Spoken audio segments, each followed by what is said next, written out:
ঠাস করে একটা শব্দ হলো। শব্দটা শুনে বুঝতে বাকি রইল না আমাদের, এই থাপ্পড়টা কারো মুখে মেরেছে। এবার কার মুখে থাপ্পড়টা পড়েছে আমরা একটু দেখি। এবার সামনে তাকিয়ে দেখি একটা ছেলে মুখে হাত দিয়ে দাঁড়িয়ে আছে। তার সামনে একটা মেয়ে দাঁড়িয়ে আছে। মেয়েটা অনেক সুন্দরী ও আধুনিক। কেননা সচরাচর মেয়েরা যা পারে, ওই মেয়েটা সে অনুযায়ী একটু বেশি আধুনিক। চলুন মেয়েটি কেন ছেলেটিকে থাপ্পড় মেরেছে তা দেখে আসি। তুমি আমাকে মারলে? ভাই, তোকে মারবো না তো কি করব? একটু আদর করলেই তো পারো। যত বড় মুখ নয় তত বড় কথা তোর। কি করে আসে?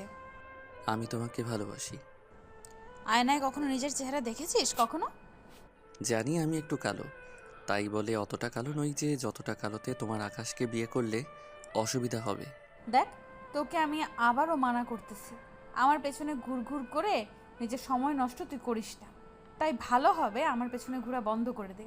যদি না করিস তবে সবে মাত্র থাপ্পড় দিয়েছি। যদি আমার কথা না শুনিস তাহলে তোকে আমি মেরেই ফেলবো। তাই ভালো হবে।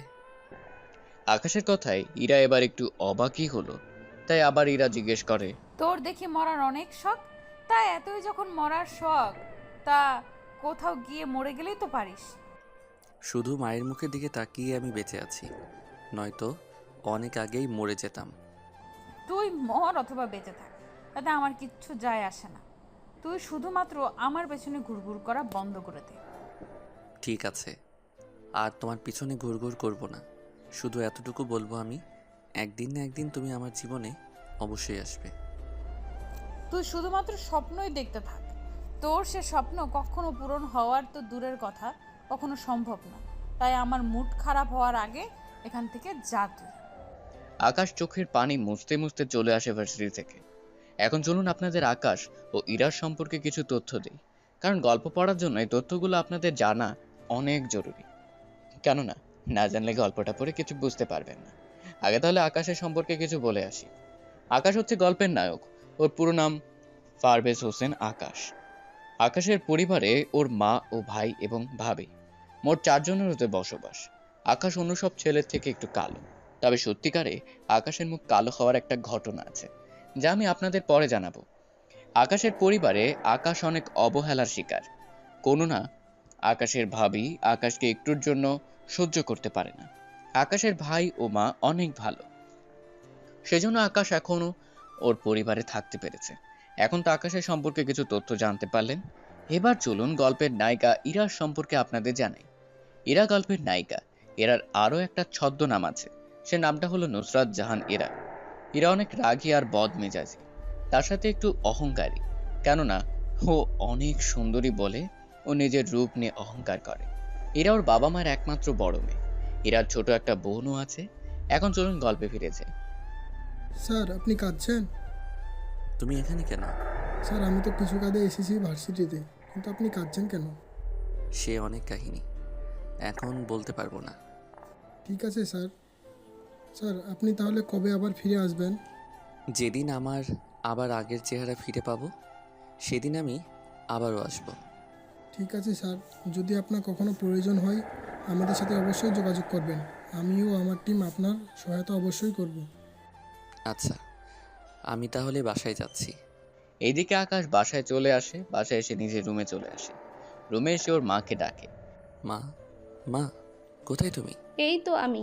কি হয়েছে বাবা তোর? মুখটা এমন দেখাচ্ছে কেন? মা, কিছু হয়নি, আমাকে খেতে দাও। তুই নিচে আয়, আমি তোর জন্য খাবার দিচ্ছি। ভাবি কোথায়? তুই এসেছিস বলে রুমে চলে গিয়েছে। জানি আমি মা, আমার চেহারা কালো বলে আমার দিকে তাকাতে উনি পাচ্ছে না। তেমন কিছু না আকাশ। মা, আমি জানি। তাছাড়া তুমি চিন্তা করো না, আমার মুখ ঠিক করার জন্য অ্যান্টিবায়োটিক ওষুধ তৈরি করা হচ্ছে।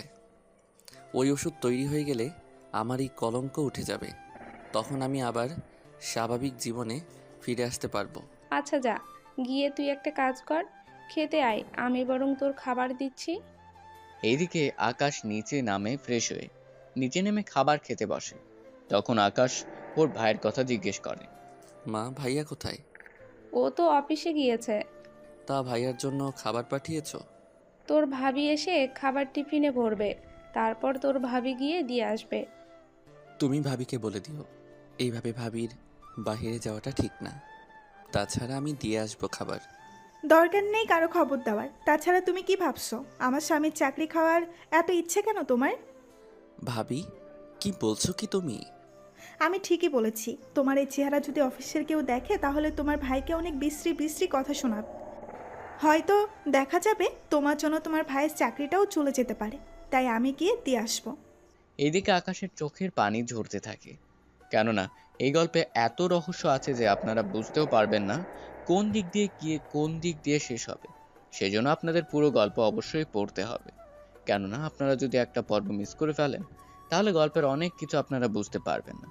আকাশ চোখ থেকে পানি পড়ছে, আর অন্য দিক দিয়ে আকাশ, আমি তোর যন্ত্রণা বুঝতে পারি। অদ্রি মনে করে এইসব কিছু আবিরের অবদান, কিন্তু যখন ও জানতে পারবে এই সব কিছু। থাক না মা এইসব কথা। তাছাড়া আমি এখন আর এইসব কিছু নিয়ে ভাবি না একটুও। সেই 2 বছর থেকে অবহেলা সহ্য করে আসতেছি। তাছাড়া ভাবি প্রেগনেন্ট। এই অবস্থায় এইভাবে জার্নি করাটা ভাবির জন্য ঠিক না। আমি তো কিছু বললেও শোনে না। তাছাড়া তোর কথা তো বাদেই দিলাম। তোর ভাইয়া যেখানে কিছু বলে না সেখানে আমরা কি বলবো বল? মা, ভাইয়া ঠিকই বলে, তাছাড়া ভাবি শুনতে চায় না। কি বলছিস? মা, ঠিকই বলছি। ভাইয়াও অনেকবার বোঝালো, কিন্তু ভাবি কোনো কথাই শুনলো না। এইদিকে অদ্রি খাবার রেডি করে বেরিয়ে পড়ে। অন্যদিকে এইদিকে অদ্রি অফিসে চলে আসে। অফিসে সে খাবার দেয় আবিরকে। আবির খাবার নিয়ে বসে আছে। তখন অদ্রি বলে, কি ব্যাপার, তুমি খাচ্ছ না কেন? তোমাকে আমি কতবার মানা করেছি তুমি এই অবস্থায় আসবে না, তারপরও তুমি আমার কোনো কথাই শোনো না। তা নিয়ে তোমাকে ভাবতে হবে না। তোমার ভাইকে দিয়ে পাঠাবো। আর ওর জন্য তোমার চাকরি যাক তা আমি চাই না। ওর জন্য আমার চাকরি কেন যাবে? ওর যে চেহারা, এই চেহারার জন্য কেউ দেখলেও যদি জানতে পারে ও তোমার ভাই, তাহলে অফিস থেকে তোমাকে তোমার বস বের করে দিতে বেশি সময় লাগবে না। তোমাকে বুঝিয়ে লাভ নেই, তুমি যাও এখান থেকে। এইদিকে অদ্রি একটা ভেঙচি কেটে বেরিয়ে আসে। পথের মধ্যে অদ্রি বাড়ির জন্য কিছু বাজার করে নেয়। বাজার করে বাড়িতে এসে কিচেন রুমে যায়। ওখানে গিয়ে বলতে থাকে, আমি এই বাড়িতে খেটে মরি আর সেখানে অনেক নবাবের ছেলে খেয়ে খেয়ে থাকে। আমি এই অবস্থায় এত কষ্ট করি, কারো কি চোখে পড়ে না? দেখো বৌমা, তুমি এরকম চেঁচাবে না। আকাশ তো তোমাকে বলেছে ওই সব করবে, কিন্তু তুমি তো ওকে কোনো কিছু করতেও দাও না। কেন করতে দিব? আপনার ছেলের এই চেহারা দিয়ে বাজার করবে, তা আমি রান্না করে খাবো? তা ভেবেছেন কি করে? তাছাড়া এই সংসার আমার স্বামীর টাকাই চলে, আপনার ছেলের টাকাই না। তাই আমি যা বলবো তাই হবে। ভুলে যেও না, এটা আমার বাড়ি, তোমার না। আসলে আমি তো ভুলেই গিয়েছি, এটা আপনার বাড়ি। এখন যেহেতু মনে আছে তাহলে পরবর্তীতে কথাটা মনে রাখবে। তুমি আমার ছোট ছেলেকে একটুও সহ্য করতে পারো না। কখনো তা করবও না। এদিকে আকাশ রাতে বেরিয়ে চলে আসে রাস্তার পাশে, কেননা আকাশকে নেওয়ার জন্য কয়েকটা গাড়ি এসেছে। আকাশ ওখানে যায়। কয়েকজন লোক নেমে গাড়ির দরজা খুলে দিলে আকাশ ভেতরে চলে আসে। এরপর গাড়ি চলতে থাকে। অন্যদিকে তোরা নাকি ওই ছেলেটাকে মেরে ফেলেছিস? মেরে ফেলেছিস তো, কিন্তু হঠাৎ এত বছর পর জিজ্ঞেস করছেন, কোনো কিছু হয়েছে কি? আসি শিওর হতে এই কথা বললাম। তাছাড়া আমার কেন জানি মনে হচ্ছে ওই ছেলেটা এখনও বেঁচে আছে। বস, কি যে বলেন আপনি! এত বড় একটা নিউক্লিয়াস বোমার আঘাত ও শরীরে লেগেছে, এরপর ও বাঁচবে কি করে? বস, আপনি নিজেও জানেন তা কখনোই সম্ভব না। ওই বোমার আঘাত থেকে কখনো বের হয়ে আসতে পারবে না। তোমরা নিজেদের কাজ করো। 2 দিন পর আমার বস আসবে, তখন যেন ওনার উপরে কোনো হামলা যেন না হয়। চিন্তা করবেন না, আমি সব ব্যবস্থা করে নিব। ওনাকে আমরা সিক্রেটভাবেই রাখবো। তোমরা তোমাদের কাজে যাও এখন। এইদিকে ওরা নিজেদের কাজ করতে থাকে। অন্যদিকে আকাশ কিছু অফিসারের সাথে চলে আসে ল্যাবে। এই ল্যাবে সব ধরনের ট্রিটমেন্ট করা হয় এবং এর অ্যান্টিবডি তৈরি করা হয়। আকাশ চলে আসে ওখানকার ডক্টরের কাছে। ডক্টর, আমি কি আগের রূপ পাবো না আবার? অবশ্যই পাবে তুমি, তবে তার জন্য একটু কষ্ট করতে হবে তোমাকে। যেমন? এই ট্রিটমেন্ট তোমাকে সপ্তাহে 1 দিন করে দেওয়া হবে। প্রতি সপ্তাহে রাতে চলে এসো। এই কেমিক্যাল তোমার শরীরে লাগাবো, এতে করে তোমার শরীরে থাকা কালো আবরণগুলো উঠে যেতে থাকবে। তখন তুমি এভাবে আগের রূপে তুমি ফিরে আসবে। তা কয়দিন লাগবে? কেমিক্যালের পরিমাণ বাড়িয়ে দিলে 6 মাস লাগবে, আর যদি কিছুটা কমিয়ে দেই তাহলে 1 বছর। যদি ক্যামিলের পরিমাণ বাড়িয়ে দেন তাহলে তো এটার সাইড ইফেক্ট আছে। ঠিক ধরেছ, এটা সাইড ইফেক্ট হলো তোমার শরীর জ্বলবে, সাথে ক্ষতও হয়ে যেতে পারে। তাহলে 1 বছর না হয় অপেক্ষা করি। তুমি 6 মাস ব্যবহার করার পর এর গুণাগুণ তুমি দেখতে পাবে। ঠিক আছে, তাহলে আপনি কাজ শুরু করেন। এরপর ডক্টর আকাশের ট্রিটমেন্ট করতে থাকে। রাত 1টা বাজে। আকাশ ওখান থেকে বের হওয়ার সময় আকাশ, একটা কথা খেয়াল রাখবে, এই কেমিক্যাল সকালে গোসলের সাথে পরিষ্কার করবে, এই ক্রিম পরে মেখে নিবে। ধন্যবাদ ডক্টর। ওখান থেকে বের হয়ে আকাশ চলে আসে বাড়িতে। বাড়িতে আসার সময় আকাশ নিজের রুমে চলে আসে, তাও দৌড়িবে। রুমে সে শুয়ে পড়ে। পরের দিন সকালে আকাশ ঘুম থেকে উঠে গোসল সেরে ওষুধ লাগিয়ে নেয়। এরপর রেডি হয়ে বেরিয়ে আসে। মা, আমার খাবার দাও। তুই টেবিলে বস, আমি খাবার দিচ্ছি। তুই একটু অপেক্ষা কর, আমি তোর ভাইয়াকেও ডেকে আনি। ঠিক আছে, যাও। এইদিকে আকাশ অপেক্ষা করতে থাকে। অন্যদিকে কিছুক্ষণ পর আবির আসে। আবির এসে কী রে, কখন এলি তুই? এই তো কিছুক্ষণ আগে। তা তোমার অফিস কেমন চলতেছে? ভালোই। তা তোর মুখে এইগুলো কি মেখেছিস? কই কিছু না তো। ঠিক আছে, অদ্রি খাবার দিয়ে যাও। এইদিকে অদ্রি খাবার দিয়ে যায়, সাথে এও বলে, দেখো, আমি এই সংসারে 3 জনের বেশি লোকের রান্না করতে পারবো না। তুমি কোন 3 জনের কথা বলতেছো? কার আবার? আমার, তোমার আর মায়ের। তাহলে আমার ভাইয়ের খাবার কেন রান্না করবে? আমি কি জানি, এই সংসার চলে তোমার টাকায়। সেখানে তোমার ভাইয়ের জন্য আমি খাতে পারবো না। অদ্রি, তুমি কিন্তু অনেক বেশি বলে ফেলছো তুমি। আমি কোনো কথা বেশি বলিনি, শুধু ওকে মনে করিয়ে দিচ্ছি। এত বড় হয়ে গিয়েছে, কাজ করতে পারে না ও? কী কাজ করবে ও? তুমি দেখছো না ও কি অবস্থা হয়েছে? আমি এত কিছু জানি না, আমি এতগুলো লোকের খাবার রান্না করতে পারবো না। এইদিকে আকাশ চোখের পানি ফেলতে ফেলতে খাবার খেতে থাকে। খাবার খাওয়া শেষ করে। ঠিক আছে, কাল থেকে আমাদের বাসায় নতুন আসবে। ও আমার আর ওর খাবার রান্না করবে। ওর জন্য একটা রুম তৈরি করে রেখো। আর কোনো কাজ নেই নাকি? নিজেকে থাকতে দিয়েছি কত না, আবার উনি কিনা কাজ করার জন্য মেয়ে নিয়ে আসবে। কোনো মেয়ে হবে না। তা মেয়ে না আনলে ওর খাবার রান্না করবে কে? রান্না আমি করব, তবে তবে কি? ওকে এই সংসারে মাসে 5,000 টাকা করে দিতে হবে, তাও সংসার খরচ। বাকিগুলো ও নিজের পকেট থেকে খরচ করবে। ঠিক আছে, তাই হবে।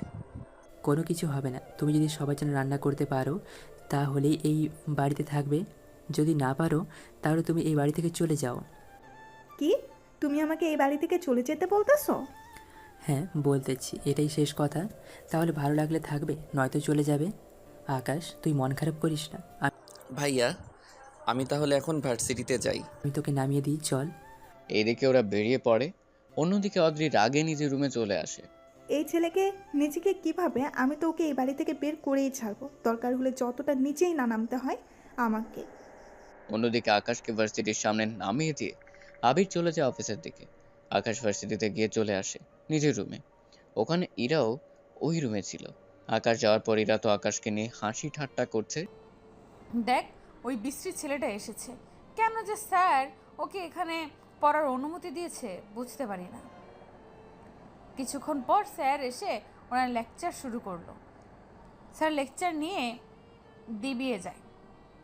অন্যদিকে আকাশ যখন রুম থেকে বের হচ্ছিল তখন ইরার সাথে ধাক্কা লাগে। এতে করে ইরা গিয়ে আকাশের মুখে একটা থাপ্পড় মারে। আকাশ মুখে হাত দিয়ে দাঁড়িয়ে আছে। তখন ইরা বলে, ওই ছোট লোকের বাচ্চা, তোর সাহস কি করে হয়? তোর সাহস কি করে হয় আমার সাথে টাচ লাগার? দিলি তো আমার শরীরটা নোংরা করে। তোদের মতো ছেলেকে ভার্সিটিতে ঢুকতে দেয় কে? দেখুন, আপনি কিন্তু একটু বেশিই করতেছেন। কি? তোর যত বড় মুখ নয় তত বড় কথা। দে আর একটা চড়কে আমাদের সাথে এমনভাবে কথা বলার জন্য। না রে, সবে মাত্র একটা দিলাম, আরেকটা না হয় তুই দে। আমি ওকে মেরে আমার হাত নোংরা করতে চাই না। ঠিক আছে, তাহলে আমি না হয় থাপ্পড় দিই। নদী আকাশের মুখে থাপ্পড় দিতে যাবে, আকাশ নদীর হাত ধরে ফেলে। উল্টো নদীকে একটা থাপ্পড় দেয়। এতে করে ইরা, নদী সহ ভার্সিটি থাকা বাকি সবাই অনেক অবাক হয়। এই, তোর এত বড় সাহস, তুই আমাকে মেরেছিস? আমি তোকে ছাড়বো না আজকে। তোকে যদি আমি আজই হসপিটালে না পৌঁছাতে পারি তাহলে আমার নামও নদী না। তোর ভাইকে কল দিয়ে আসতে বল। এখনই দিচ্ছি, তুই এখানে দাঁড়িয়ে থাক, তারপর দেখ তোর কি হাল করি। আমিও দেখি তুই আমার কি হাল করিস। শুধু 10 মিনিট অপেক্ষা কর, তারপর বুঝতে পারবি আমি কি জিনিস। এদিকে আকাশ বসে আছে, অন্যদিকে নদী কাককে যেন কল করেছে। কিছুক্ষণ পর দুইটা গাড়ি ভার্সিটিতে ঢুকে। ওই গাড়ি থেকে 12 জন লোক নামে। ওরা নেমে নদীর কাছে আসে। কি হয়েছে ম্যাডাম, আমাদের ডেকেছেন? তোমাদের সামনে যে ছেলেটা আছে ওকে এমন মার মারবে 2 মাস ও হসপিটাল থেকে বের না হতে পারে। ম্যাম, আপনি কোনো চিন্তা করবেন না, আপনি এখান থেকে যান, আমি ব্যাপারটা দেখতেছি। ইরা চল আমরা যাই, ওরা ওকে উচিত শিক্ষা দিবে। এদিকে ইরা ও নদী ওরা দুজনে গাড়ি নিয়ে বেরিয়ে যায়। অন্যদিকে আকাশ এখনো বসে আছে, তার সাথে ওদের দিকে তাকিয়ে আছে। ওদের মধ্যে কয়েকজনকে আকাশ খুব ভালো করে চেনে, কেননা ওদেরকে আকাশ একবার অনেক মার মেরেছিল। ওদের মধ্যে আবার অনেকে মারাও গিয়েছিল। আবার যারা বেঁচে আছে তাদের মধ্যে অনেক এখন দাঁড়িয়ে আছে এখানে। আকাশ ভালো করে জানে ওদের কোন জায়গায় মারলে ওরা সবচেয়ে বেশি কষ্ট পাবে। তার সাথে হসপিটালে ওদের যেতে হবে। আকাশ বসা থেকে উঠে গিয়ে ওদের সামনে যায়। তোর সাহস দেখে তো আমি সত্যিই অবাক হচ্ছি। এখন ও তো সাহসে কিছু দেখলাম না। যেখানে আমাদের দেখলে সবাই ভয় পায়, সেখানে তুই আমার সামনে দাঁড়িয়ে আছিস, এই ভেবে আমি অবাক হচ্ছি। তা তোরা কি এইভাবে কথা বলতে থাকবি নাকি মারামারিও করবি? সত্যিই তোর সাহস আছে। এই, তোরা দাঁড়িয়ে আছিস কেন? মার ওকে। ওরা সবাই মিলে আকাশকে মারার জন্য আসে। আকাশ উল্টো ওদের সবাইকে মারতে থাকে। ওরা অনেকে মার খেয়ে মাটিতে শুয়ে আছে, কিছু লোক এখনো মার খাওয়া বাকি আছে। কি রে, থেমে গেলি কেন? তুই কে বলতো? তা জেনে কি করবি তুই? তোর মারার স্টাইল আমার থেকে পরিচিত লাগতেছে। তা শুধু কি কথাই বলতে থাকবি নাকি মারামারি করবি? লোকগুলো পালাতে যাবে, আকাশ ওদেরকে দৌড়ে দৌড়ে মারতে থাকে। ওরা মার খেয়ে পড়ে থাকে। কিছুক্ষণ পর ওরা সবাই মাটিতে শুয়ে আছে। অন্যদিকে একটা লোক আকাশের মাথায় বাড়ি দেয়। বাড়ি খেয়ে আকাশের মাথা থেকে রক্ত পড়তে শুরু করে। তবুও আকাশ থেমে থাকেনি, ওদের মারতে থাকে। ওরা মার খেয়ে পড়ে থাকে। এইদিকে আকাশও মাটিতে শুয়ে আছে। অন্যদিকে রবি তখন ভার্সিটিতে আসে। রবি আকাশকে দেখে দৌড়ে কাছে আসে। স্যার স্যার কি হয়েছে আপনার? আর এরা কারা? পরে জানাবো, আগে আমাকে হসপিটালে নিয়ে চলো। চলুন স্যার, এক্ষুনি নিয়ে যাচ্ছি। এদিকে আকাশকে হসপিটালে নিয়ে যায়। রবি হসপিটালে নিয়ে যাওয়ার পর রবি আকাশের ভাইকে কল দেয়। এদিকে ডক্টর জানায় ওনাকে এখনই অপারেশন করাতে হবে। তা করুন, সমস্যা কি? আগে টাকা জমা করুন, তারপর অপারেশন শুরু করব। এই তোরা ডক্টর না কসাই, রোগীকে যেখানে সুস্থ করবি তা না করে তুই টাকা ছাড়া অপারেশন করবি না? যদি ওর কিছু হয় তাহলে তোকে আমি বাঁচতে দিব না, তাই এই অপারেশন তুই করবি, নয়তো তোকে আমি বাঁচিয়ে রাখবো না। আপনি বন্দুক নিচে নামান, আমি এখনই অপারেশন করতেছি।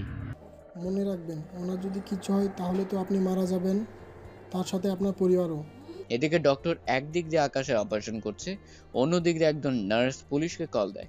কিছুক্ষণ পর পুলিশও আসে, তার সাথে অপারেশনও শেষ হয়ে যায়। অপারেশন শেষ হওয়ার পর অপারেশন সাকসেস।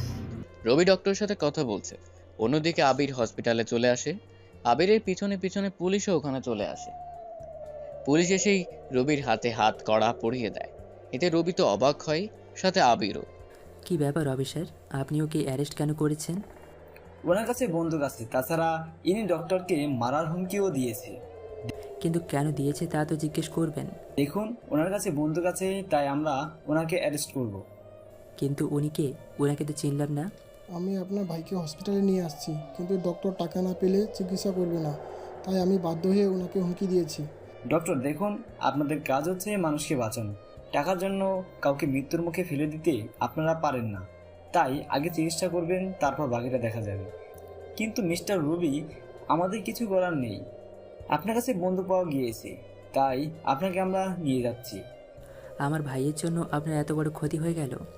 চিন্তা করবেন না, আমি পুলিশ স্টেশনে যাব আর চলে আসব। কিন্তু কি করে আসবে? তাছাড়া তুমি কে? তোমাকে তো চিনলাম না। আকাশ স্যার আমাকে চিনে, আমি তাহলে যাচ্ছি। শুধুমাত্র যাবো আর আসবো, তাছাড়া কল দিলে তো এখান থেকে যেতেই হবে না। আসলে আপনার পরিচয় কি? রবি পকেট থেকে একটা কার্ড বের করে পুলিশ অফিসারকে দেখায়। উনি কার্ড দেখে রবিকে স্যালুট করে। সরি স্যার, আমাদের ক্ষমা করে দিন, আমরা চলে যাচ্ছি। ঠিক আছে, যান। তাছাড়া আপনারা আপনাদের দায়িত্ব পালন করেছেন, এবার আপনারা আসতে পারেন। পুলিশ চলে যায়, অন্যদিকে আকাশ চলে যায়।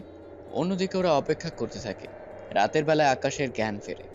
আকাশ তাকিয়ে দেখে আবির ও রবি পাশে বসে আছে। আকাশের জ্ঞান ফিরতেই উঠতে হবে না, মাকে আমি এখনও বলিনি। তাছাড়া মা জানলে আরও বেশি চিন্তা করতে থাকবে। তাছাড়া তোকে আমি কালকেই নিয়ে যাব। রবি চলে যাওয়ার পরের দিন আবির আকাশকে নিয়ে বাসায় আসে। বাসায় আসতেই আকাশের মা এসে জড়িয়ে ধরে। কি হয়েছে তোর? এইসব কি করে হলো? তেমন কিছু না, ঠিক হয়ে যাবে। বাইরে মারামারি করে যখন বাড়িতে আসা হচ্ছে, একে তো আমি খেটে মরি, তার উপরে এই আরেকটা ঝামেলা। কোন দুঃখে যে তোমাকে বিয়ে করে এই বাড়িতে এলাম আমি। আকাশ কোনো কথা বলেনি, কারণ এই কথাগুলো শুনতে শুনতে আকাশের অভ্যেস হয়ে গিয়েছে। আকাশ নিজের রুমে যাবে, আবির আকাশের হাত ধরে নিয়ে যেতে থাকে। আকাশ ভালো করে জানে এখন যদি আবার আবির কিছু বলে তাহলে ওর ভাবি এখানে সমস্যা সৃষ্টি করবে। তাই জন্য আকাশের আবির চুপ করে আছে। রুমে নিয়ে গিয়ে আকাশকে বসিয়ে দেয়। তুই এখানে থাক, আমি আসতেছি। কোথায় যাবে ভাইয়া? তোর জন্য খাবার আনতে। তাছাড়া তুই কিছু খেতেও পারিসনি। আবির নিচে যায়। অন্যদিকে আবির খাবার নিয়ে আসে। খাবার নিয়ে গিয়ে আকাশকে খাইয়ে দেয়, সাথে ওষুধও। খাবার শেষে আকাশ ঘুমিয়ে পড়ে। পরের দিন সকালে আকাশ ঘুম থেকে উঠে দেখতে পায় আবির মন খারাপ করে বসে আছে। তাই আকাশ জিজ্ঞেস করে, ভাইয়া কি হয়েছে? তোর ভাবির ছোট বোন আসবে। এটা তো ভালো কথা, কিন্তু এতে সমস্যা কোথায়? ও এখানে 1 মাসের মতো থাকবে। তা তো বুঝতে পারলাম, এরপরে কি হয়েছে তা বলো আমাকে। তোর ভাবি তোকে ওই 1 মাসের জন্য বাড়ি থেকে বের করে দিতে চাইছে। আমি থাকলে সমস্যা কোথায়? তোর এই অবস্থা নাকি ওর বোন দেখতে পারবে না, তাই তোর ভাবি চায় ওর বোন এখানে থাকবে ততদিন তোকে বাড়িতে রাখবে না। এই ব্যাপার? তাতে এত চিন্তার কিসের? আমি না হয় 1 মাস অন্য কোথাও গিয়ে থাকবো। মাথা খারাপ নাকি তোর? এই অবস্থায় তুই এইগুলো কি বলছিস? এইগুলো ঠিকই তো বলছি, আমি চাই না এখানে কোনো অশান্তি হোক। তুই কোথাও যাবি না, যা হওয়ার পরে দেখা যাবে। কিন্তু ভাইয়া, এতে তো আমারই সমস্যা হবে। কি সমস্যা হবে? আমি এখানে থাকলে ভাবির বোন যদি আমার নামে উল্টাপাল্টা কোনো দোষ চাপিয়ে দেয়, তখন তো তোমরা সবাই আমাকে খারাপ ভাবতে থাকবে। ওই রকম কিছু হলে তখন দেখা যাবে। তাছাড়া আমি জানি আমার ভাই ওই রকম কোনো কিছু করতেই পারে না। তাছাড়া যা হওয়ার তখন দেখা যাবে। আমি অফিসে যাচ্ছি, তোর ভাবির বোন 1-2 দিনের ভিতরে চলে আসবে। তুই একটু সাবধানে থাকিস। ঠিক আছে ভাইয়া, তাই হবে। আবির অফিসে চলে যায়। আকাশ অনেক ভোর হচ্ছিল, তাই বসে বসে টিভি দেখছিল। তখন অদ্রি রুমে আসে। এই, তোর ভাই তোকে কিছু বলেছে কি? বলেছে। তাহলে বিকেলেই বের হয়ে যাবি। কেন বের হব? কেন বের হবি মানে? আবিরকে তোকে বলেনি আমার ছোট বোন আসবে? ভাইয়া তো বলেছে। তাহলে বের কেন হবি না? আমার মাথায় এই অবস্থা, তারপর কখন কি হয়ে যায় তাই তো বলতে পারছি না আমি। যাই হয়ে যাক না কেন, মোড়ে তো আর যাবি না, তাই বিকেলেই বের হয়ে যাবি। এটা এটা আমার বাবার বাড়ি। ভাইয়ারও যতটুকু এই বাড়িতে থাকার অধিকার আছে, আমারও এই বাড়িতে থাকার অধিকার আছে। অধিকারের কথা যখন বলছিস, আজকে থেকে তুই যতদিন না পর্যন্ত রোজগার করতে পারবি ততদিন পর্যন্ত আমি তোর জন্য কোনো খাবার রান্না করব না। আমিও দেখি কে তোকে রান্না করে খাওয়াই। কথাগুলো বলে অদ্রি রাগ দেখে ওখান থেকে চলে গেল। অন্যদিকে আকাশও তেমন কিছু না ভেবে শুয়ে থাকে। দুপুর গড়িয়ে গেল, আকাশকে এখনো খাবার দিচ্ছে না। তাই আকাশ ওর মাকে ডাকে। মা, মা, ও মা। কি হয়েছে? মা, আমার খিদে পেয়েছে। তুই বস, আমি খাবার নিয়ে আসতেছি। ওকে কোনো খাবার দিব না আমি। বৌমা, কি বলছো এসব? আমার ছেলে একে তো অসুস্থ, তার উপর তুমি এইসব কি বলতেছো? আমি ঠিকই বলেছি, আপনার ছেলে যতদিন না পর্যন্ত সংসারে টাকা না দিবে ততদিন পর্যন্ত আমি ওর জন্য কোনো খাবার রান্না করতে পারবো না, এটাই আমার শেষ কথা। এই সংসারে তো আমিও টাকা দেই না, তাহলে আমাকে কেন খেতে দিচ্ছ?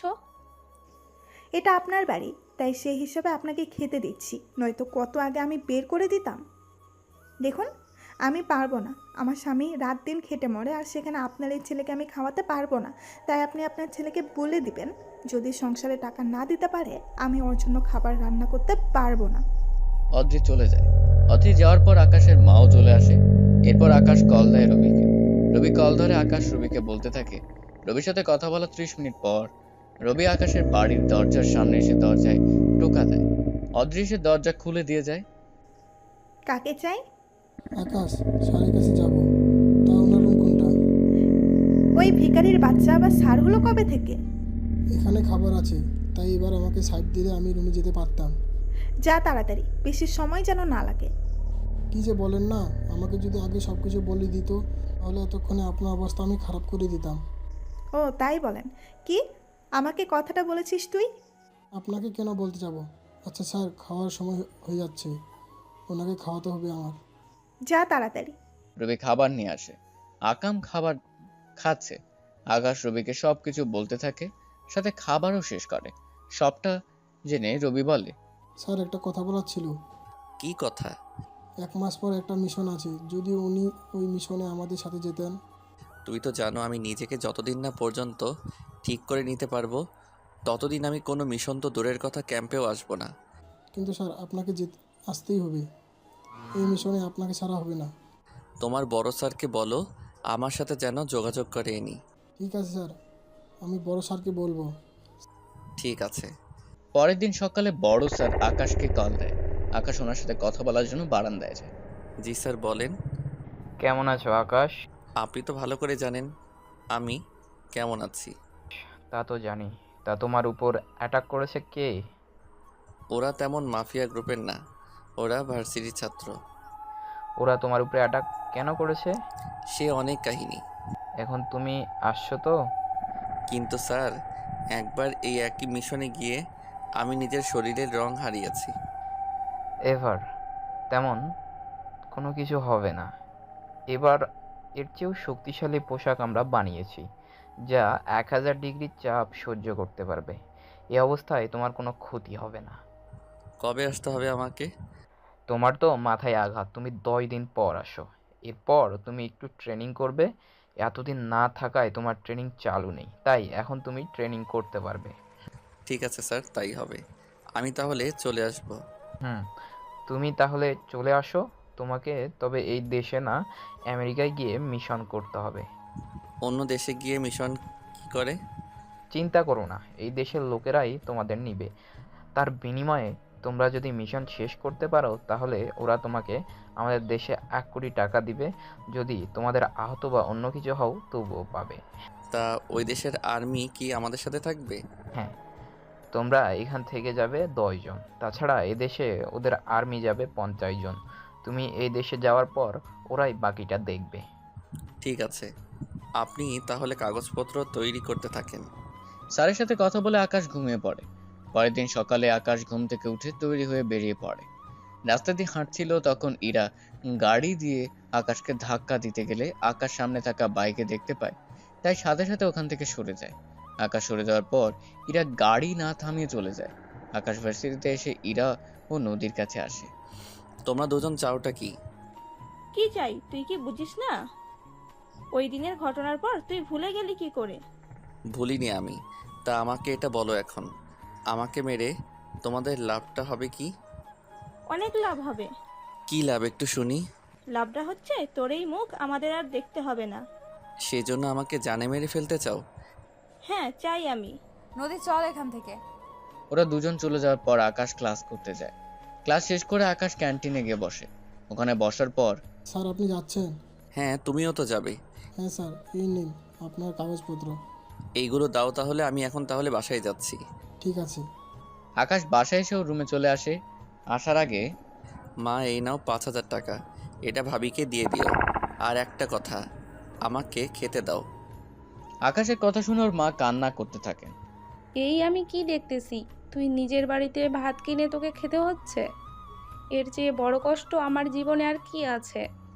থাক গিয়ে সেসব কথা। আসলে ভাবি আমার এই চেহারা দেখতে চাইছে না, সেজন্য উনি এমন করতেছে। তোর এই সমস্যা না হলে হয়তো এমনটা হতো না। চিন্তা করো না, খুব তাড়াতাড়ি আমি আগের রূপে ফিরে আসব। তাই যেন হয়। এখন তুই রুমে যা, আমি না হয় তোর জন্য খাবার বাড়তেছি। আচ্ছা আমি যাই তাহলে। আকাশ রুমে চলে আসে। রুমে এসে ওর টাওয়াল নিয়ে ওয়াশরুমের দরজা খুলে ভেতরে তাকিয়ে দেখে একটা মেয়ে গোসল করতে। মেয়েটি কোন অবস্থায়, শরীরে কি কি ছিল সেসব বলাটা ঠিক হবে না, তাই আপনারা এসব জানতে চেয়ে। মেয়েটিও আকাশকে দেখতে পেয়ে জোরে চিৎকার করে ওঠে। আকাশ দরজা বন্ধ করে দিয়ে বিছানার কাছে চলে আসে। আকাশ আসার সাথে সাথে রোজাও বাইরে আসে। এই তুই কে রে? তার আগে নিজের শরীর তো ঢেকে আসবেন। আকাশের কথায় রোজা এবার ওর দিকে তাকায় এবং রোজার নিজের দিকে তাকিয়ে লজ্জা পেয়ে ভেতরে চলে যায়। 5 মিনিট পর আকাশের মাও অদ্রি রুমে চলে আসে, কেননা আকাশের মা ওর জন্য খাবার নিয়ে আসে। তার সাথে অদ্রি আসে খাবারের টাকা নিয়ে আকাশের সাথে কথা বলার জন্য। কিন্তু ওরা এসে দেখে রোজাও আকাশ আরেকজনের সাথে ঝগড়া করতেছে, তাই অদ্রিকে ওর বোনের কাছে যায়। কি হয়েছে বোন, তুই কান্না কেন করছিস? আপু আপু, এই ছেলেটা আমার। কথাটা শুনে অদ্রি গিয়ে আকাশের মুখে একটা থাপ্পড় দেয়। আকাশ তো বুঝতে পারছে না কেন থাপ্পড় দিয়েছে। তাছাড়া আকাশের মা বলে, বৌমা, তুমি আমার সামনে আমার ছেলের গায়ে হাত তুলছো? তুলেছি, কি করবেন শুনি। আর রোজা কি হয়েছে, কি করেছে ও? এই ছেলেটা আমাকে লুকিয়ে লুকিয়ে গোসল করে দেখছিল।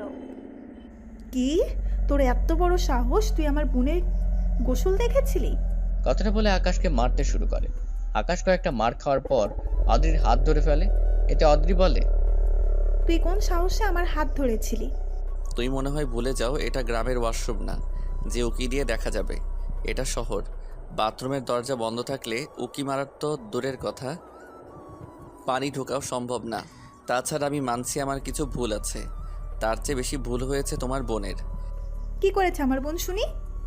আমি যখন রুমে আসি তখন ফ্রেশ হওয়ার জন্য আমি ওয়াশরুমে যাই।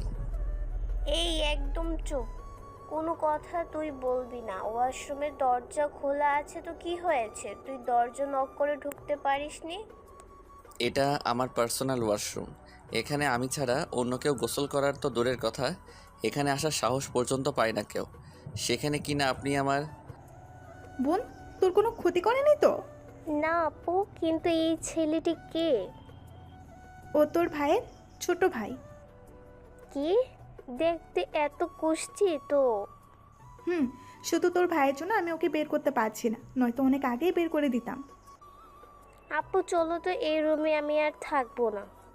কাঁদিস না মা, বিশ্বাস করো, আমি জানতাম না কেউ ভিতরে থাকবে। আমি তোকে বিশ্বাস করি, আমি জানি আমার ছেলে এমনটা কখনো করবে না। আচ্ছা, আমি তৈরি হয়ে নিচ্ছি, তবে একটা কথা বলার ছিল। কি কথা? আমি 10 দিন পর বাংলাদেশের বাইরে যাব। কেন যাবি?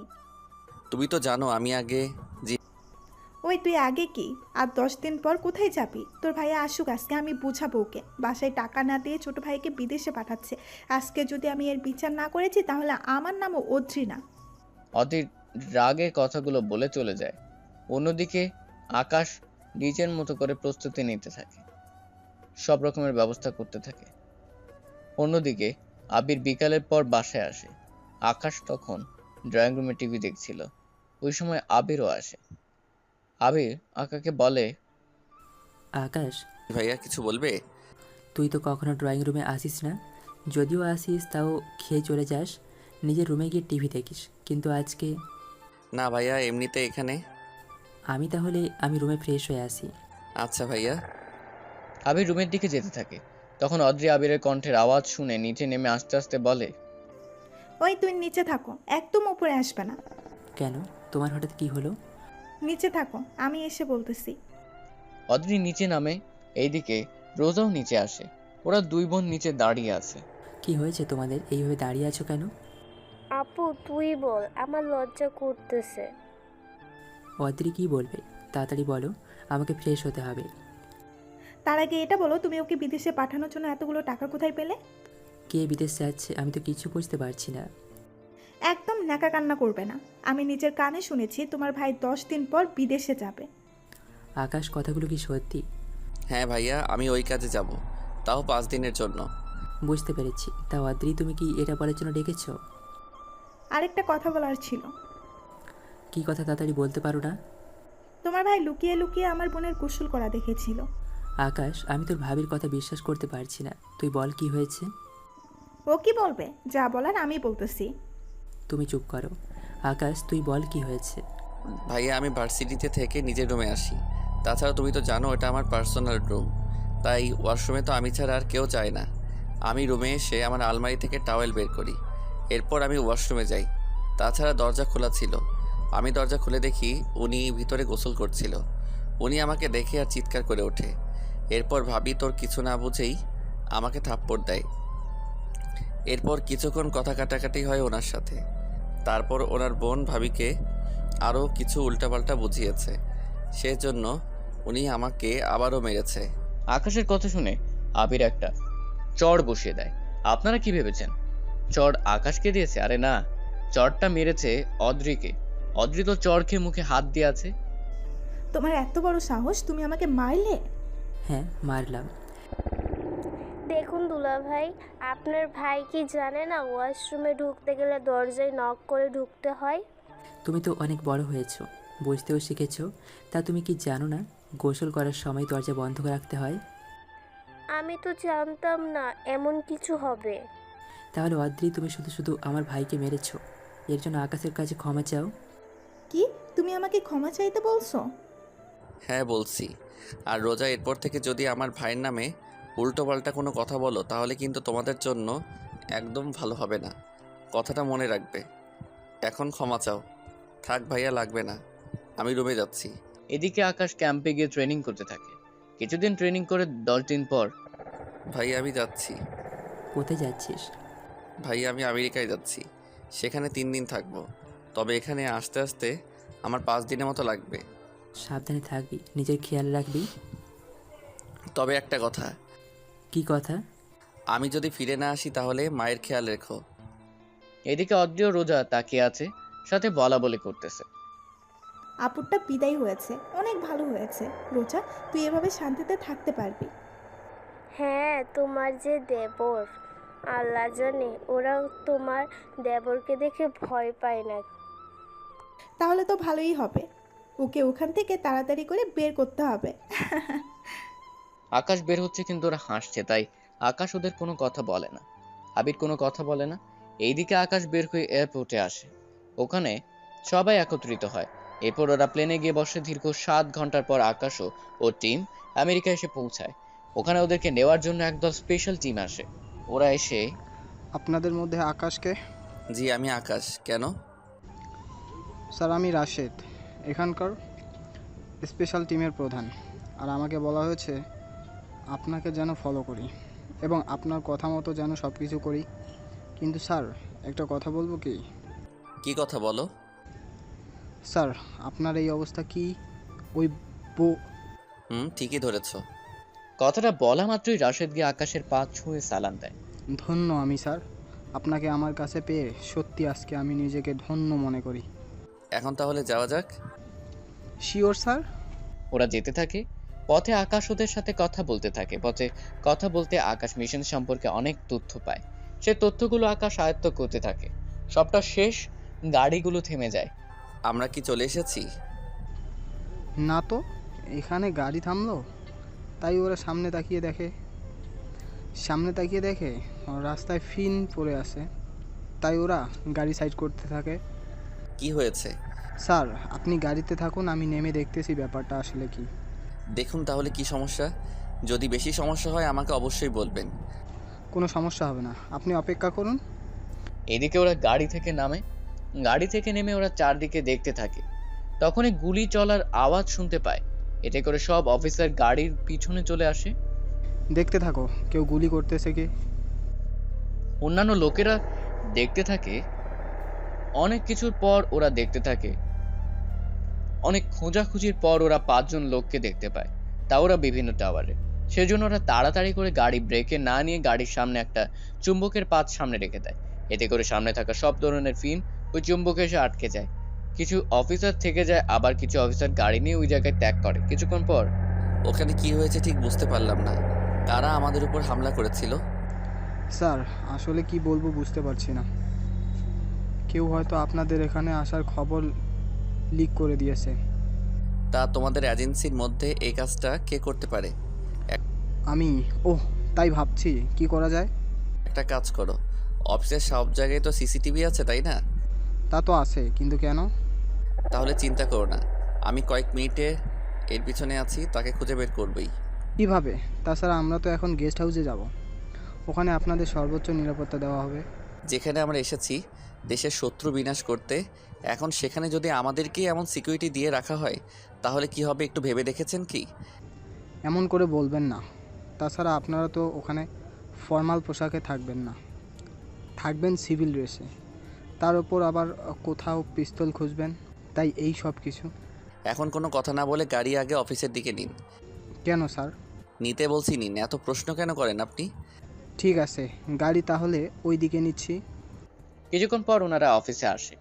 অফিসে এসে সবার সাথে কথা বলতে থাকে। সবার সাথে সব রকম কথা শেষ করে আকাশ চলে আসে অফিসারের কাছে। ওখান থেকে ওরা কন্ট্রোল রুমে যায়। স্যার, আমরা কন্ট্রোল রুমে কেন যাচ্ছি? কাজ আছে। কি কাজ? তাইলেই দেখতে পাবেন। ওরা কন্ট্রোল রুমে যায়। ওখানে গিয়ে একটা চেয়ারে বসে পড়ে। এরপর আকাশ সব সিসিটিভির মিনিট দেখতে থাকে। এখানে মোটামুটি আকাশ 30 মিনিটের ভিডিও দেখতে পায়। আমি আসার পর থেকে এখনো পর্যন্ত যতগুলো ক্যামেরায় যা যা রেকর্ড হয়েছে সব কিছু আমাকে এখনই দেখাও।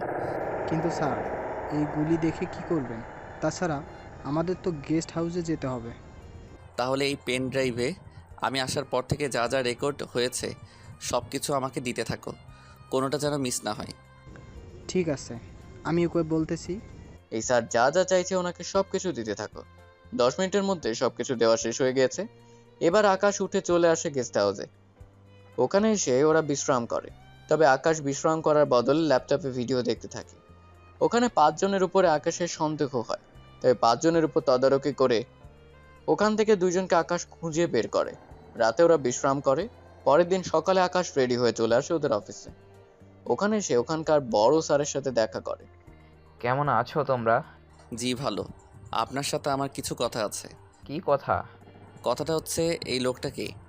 ও, এখানকার একজন সিনিয়র অফিসার।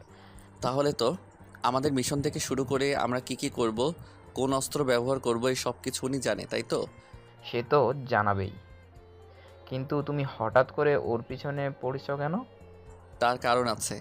ওখানে এখানে না ডেকে আপনাদের টর্চার রুমে একটু ডাকুন। আসলে কি হয়েছে তা যদি না বলো তাহলে বুঝবো কি করে? ওখানে আসতে বলেন, তারপর আমি বলবো। ঠিক আছে। কিছুক্ষণ পর আকাশ ওই টর্চার রুমে যায়। ওখানে গিয়ে ওই অফিসারের জন্য অপেক্ষা করতে থাকে। ওই অফিসার আসা মাত্রই ওই অফিসারের হাতে অনেক বড় একটা পিন ঢুকিয়ে দেয়। এতে করে ওই লোকটা চিৎকার করে ওঠে। আকাশ, কি হচ্ছে এসব? তুমি ওর সাথে কি করলে এটা? ওকে জিজ্ঞাসা করুন স্যার, ও কি করেছে। রতন, তুমি কি করছো? বিশ্বাস করুন স্যার, আমি কিছু করিনি। ওহ, বলতেছো ওহ, কোনো কিছু করেনি? তাহলে এই নিন প্রুফ, এই নিন প্রুফ। আপনি নিজে না হয় দেখে নিন উনি কতটা নির্দোষ। এরপর ওনারা ভিডিও দেখতে থাকে। ভিডিও দেখে ওরা অনেক কিছু দেখতে থাকে। সবটা দেখার পর অনেকে সবটা বুঝতে পারে। তুমি আমাদের সবার সাথে এত বিশ্বাসঘাতকতা কি করে করতে পারলে? বিশ্বাস করুন, এই সব কিছু মিথ্যা স্যার। আবার ও মিথ্যা বলছিস তুই? এখন যদি সত্যি কথা না বলিস তাহলে এমন অবস্থা করব যে অপরাধীদের মতো সব কথা বলতে থাকবি। প্লিজ স্যার, আমাকে ক্ষমা করে দিন। আমি কখনো আর এমন কাজ করব না। আমাকে এইবারের মতো মাফ করে দিন। লাস্টবারের মতো ক্ষমা করে দিন। তার আগে যদি সব সত্যি কথা বলিস তাহলে তোকে ছেড়ে দিব। আমি সব সত্য কথা বলবো। বলুন, কি কি জানতে চান? আমি আর আমার টিম এখানে আসার কথা তুই বলেছিস ওদের, তাই না? হ্যাঁ, আমিই বলেছি। তাহলে সবটা যখন বলেছিস তখন মনে হয় আমরা যে অ্যাটাক করব এর বিষয়ে ও সব কিছু বলেছিস। হ্যাঁ, তাও বলেছিস। কি বিশ্বাসঘাতক! তোকে তো আমি... স্যার, কিছু করার দরকার নেই। মিশনে যাওয়ার জন্য যা যা লাগে সব কিছু মনে হয় এই রতনেরই দেখার দায়িত্ব ছিল। হ্যাঁ, সব কিছু তো ওরই ছিল। তাহলে ওই সব কিছু চেঞ্জ করতে থাকেন, কারণ এখানে ব্যবহৃত সব কিছু নকল হতে পারে। যেমন ধরুন বুলেট প্রুফ জ্যাকেট, বন্দুক, বুলেট, বোমা হতে শুরু করে সব কিছু চেঞ্জ করব। কিন্তু মিশনের আর একদিন বাকি। এখন চেঞ্জ করতে গেলে তো আমাদের প্রায় 5 দিন সময় লাগবে। তা আমি তো কালকে মিশনে যাচ্ছি না। কি? তাহলে কবে যাব মিশনে? কবে যাব তা আমি আপনাকে পরে বলবো। তাছাড়া আমরা যে মিশনে যাব এই ঘটনা শত্রু পক্ষের সবাই জানে এখন, তাই এই মুহূর্তে আমরা মিশনে যাওয়াটা ঠিক হবে না। ঠিক আছে, তাহলে এখন ওকে কি করব? আপাতত ওনাকে আমরা জেলে আটকে রাখি। ওনার সাথে ওরা যোগাযোগ না করতে পেরে বুঝতে পারবে যে আমরা ওদের কথা জেনে ফেলেছি। এখন মিশন অফ থাকুক। আর এই রতনের থেকে তো আমি সব কিছু জেনেই ছাড়বো। আমাকে ছেড়ে দিন স্যার। তোকে তো ছাড়া হবে না, তুই এমনিতেই অনেক ক্ষতি করেছিস। এছাড়া তোকে বাঁচিয়ে রেখেছি তো অনেক কিছু। এই তোমরা ওকে নিয়ে গিয়ে আটকে রাখো। ওরা রতনকে নিয়ে যায়। রতন চিৎকার করতে থাকে কিন্তু আকাশ কোনো কথাই শুনেনি। আর নাই স্যার কোনো কথা শুনেছে। কিছুক্ষণ পর বড় স্যার আকাশের সাথে কথা বলতে থাকে। ওকে তুমি বের করলে কি করে? স্যার, এতে বের করার কি আছে? তাছাড়া এখন কি বলবো তাই তো বুঝতে পারছি না।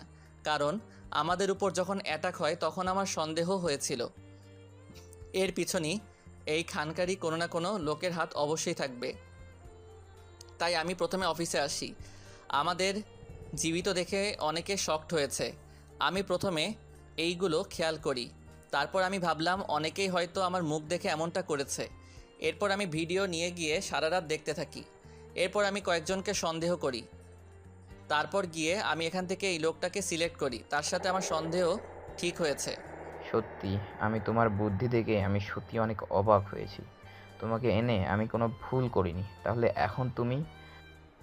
এখন তুমি গেস্ট হাউসে যাও। কোনো আমি গেস্ট হাউসে না গিয়ে আপনাদের এখানকার পরিস্থিতি ও সিকিউরিটি দেখব। সমস্যা নেই, আমি নিজে তোমার সবটা ঘুরে দেখাবো। আসো আমার সাথে। পরপর বড় স্যার আকাশকে সবটা দেখাতে থাকে। আকাশও সবকিছু দেখতে থাকে। সবটা দেখার পর, অনেক সুন্দর আপনাদের সিস্টেম, তবে আপনাদের বিশ্বস্ত লোক রাখবেন যাতে করে আপনাদের সব দিক খেয়াল রাখতে পারে। কিন্তু এরকম বিশ্বস্ত লোক পাওয়াটাই তো কঠিন। আচ্ছা তুমি তাহলে রেস্ট নাও। এদিকে 3 দিন কেটে যায়। আকাশ রতনের থেকে অনেক তথ্য সংগ্রহ করতে পেরেছে। এদিকে আকাশ প্রায় দেশে ফেরার সময় হয়ে এসেছে, তাই আবিরকে কল দেয়। কেমন আছিস? এই তো ভাইয়া, আমি ভালো আছি। তোমরা কেমন আছো? আমরা তো ভালো আছি। তা কবে আসবি তুই? ভাইয়া, আমার এখনও 10 থেকে 15 দিনের বেশি সময় লাগতে পারে। কি বলিস, এতদিন লাগবে?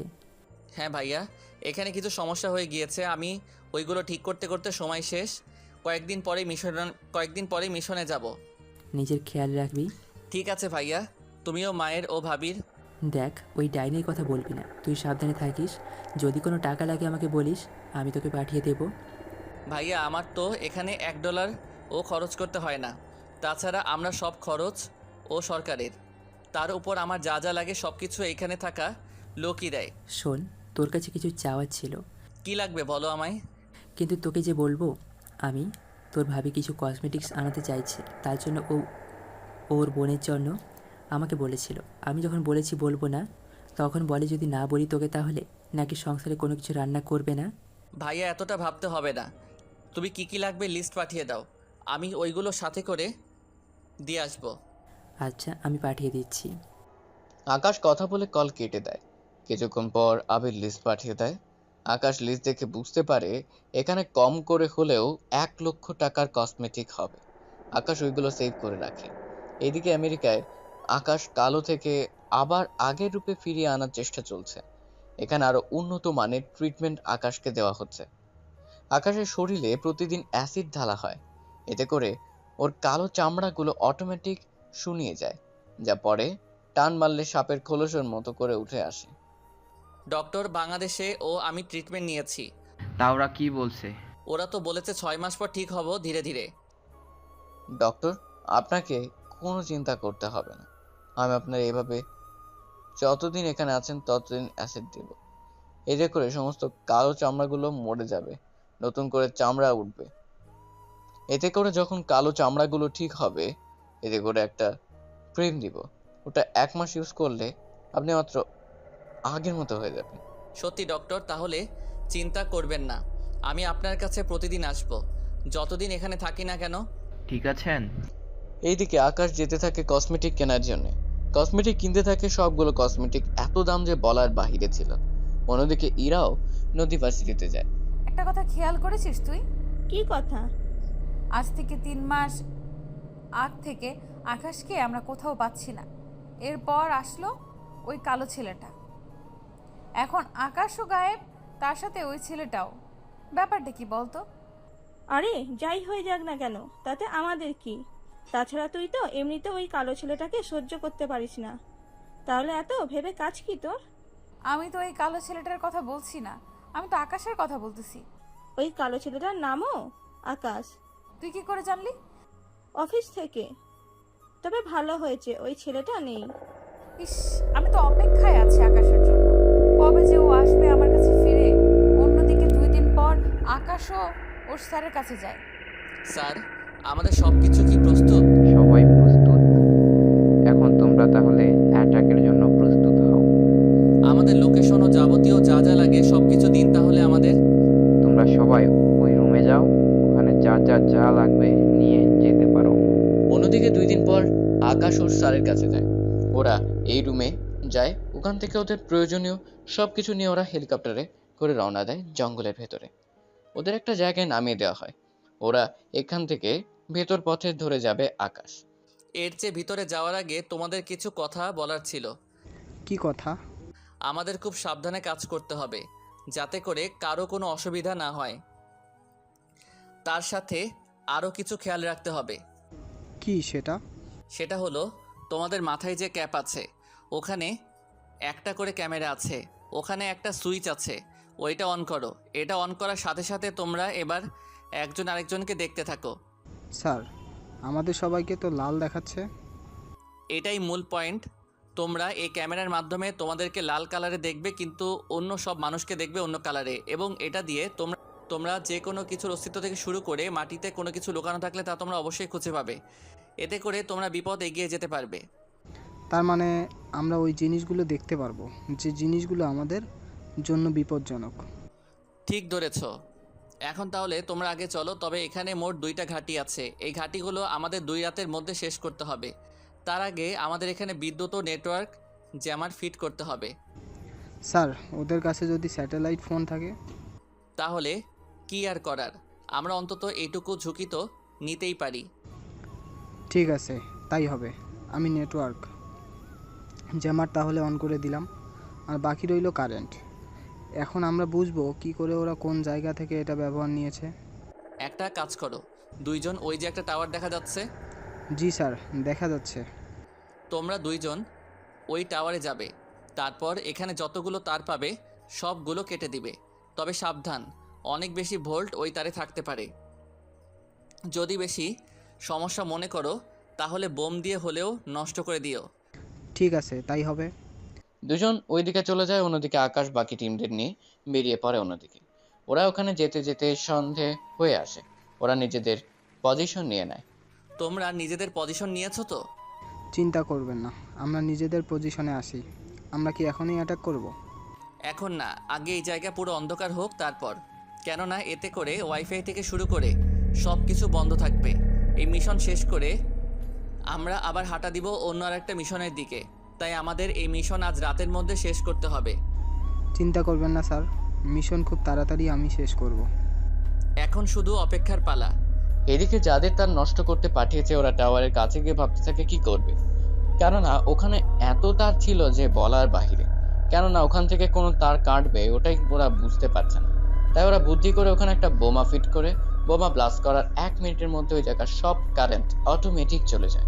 অন্যদিকে আকাশও টিমদের বলে, যে সুযোগের অপেক্ষায় করেছিলাম ওই সুযোগ আমরা পেয়েই গেলাম। তাই এখন সময় নষ্ট করা যাবে না। তোমরা 10 জন 10টা জায়গায় গিয়ে লুকিয়ে পড়ো। ওখান থেকে যারা বাহিরে বের হবে বা ফালাতে থাকবে তাদের শ্যুট করে মেরে ফেললাম। তবে সাবধান, কালার দেখে গুলি করবে। তবে তোমাদের আরও একটা কথা খেয়াল রাখতে হবে। কি কথা স্যার? তাছাড়া আপনি কিছু কথা নিজের মধ্যেও রেখে দেন। বেশি কথা বলবে না, যা বলতেছি শুধু শুনতে থাকো। তোমরা নিজেদের বুকের দিকে তাকাও। সবগুলো অফিসার নিজেদের বুকের দিকে তাকিয়ে দেখে। বুকের দিকে তাকিয়ে দেখে একটা লাল কালারের ম্যাগনেট লাগানো আছে। স্যার, এটা কি? এটা ম্যাগনেট। এটার সাহায্যে তোমরা নিজেদের চিনতে পারবে।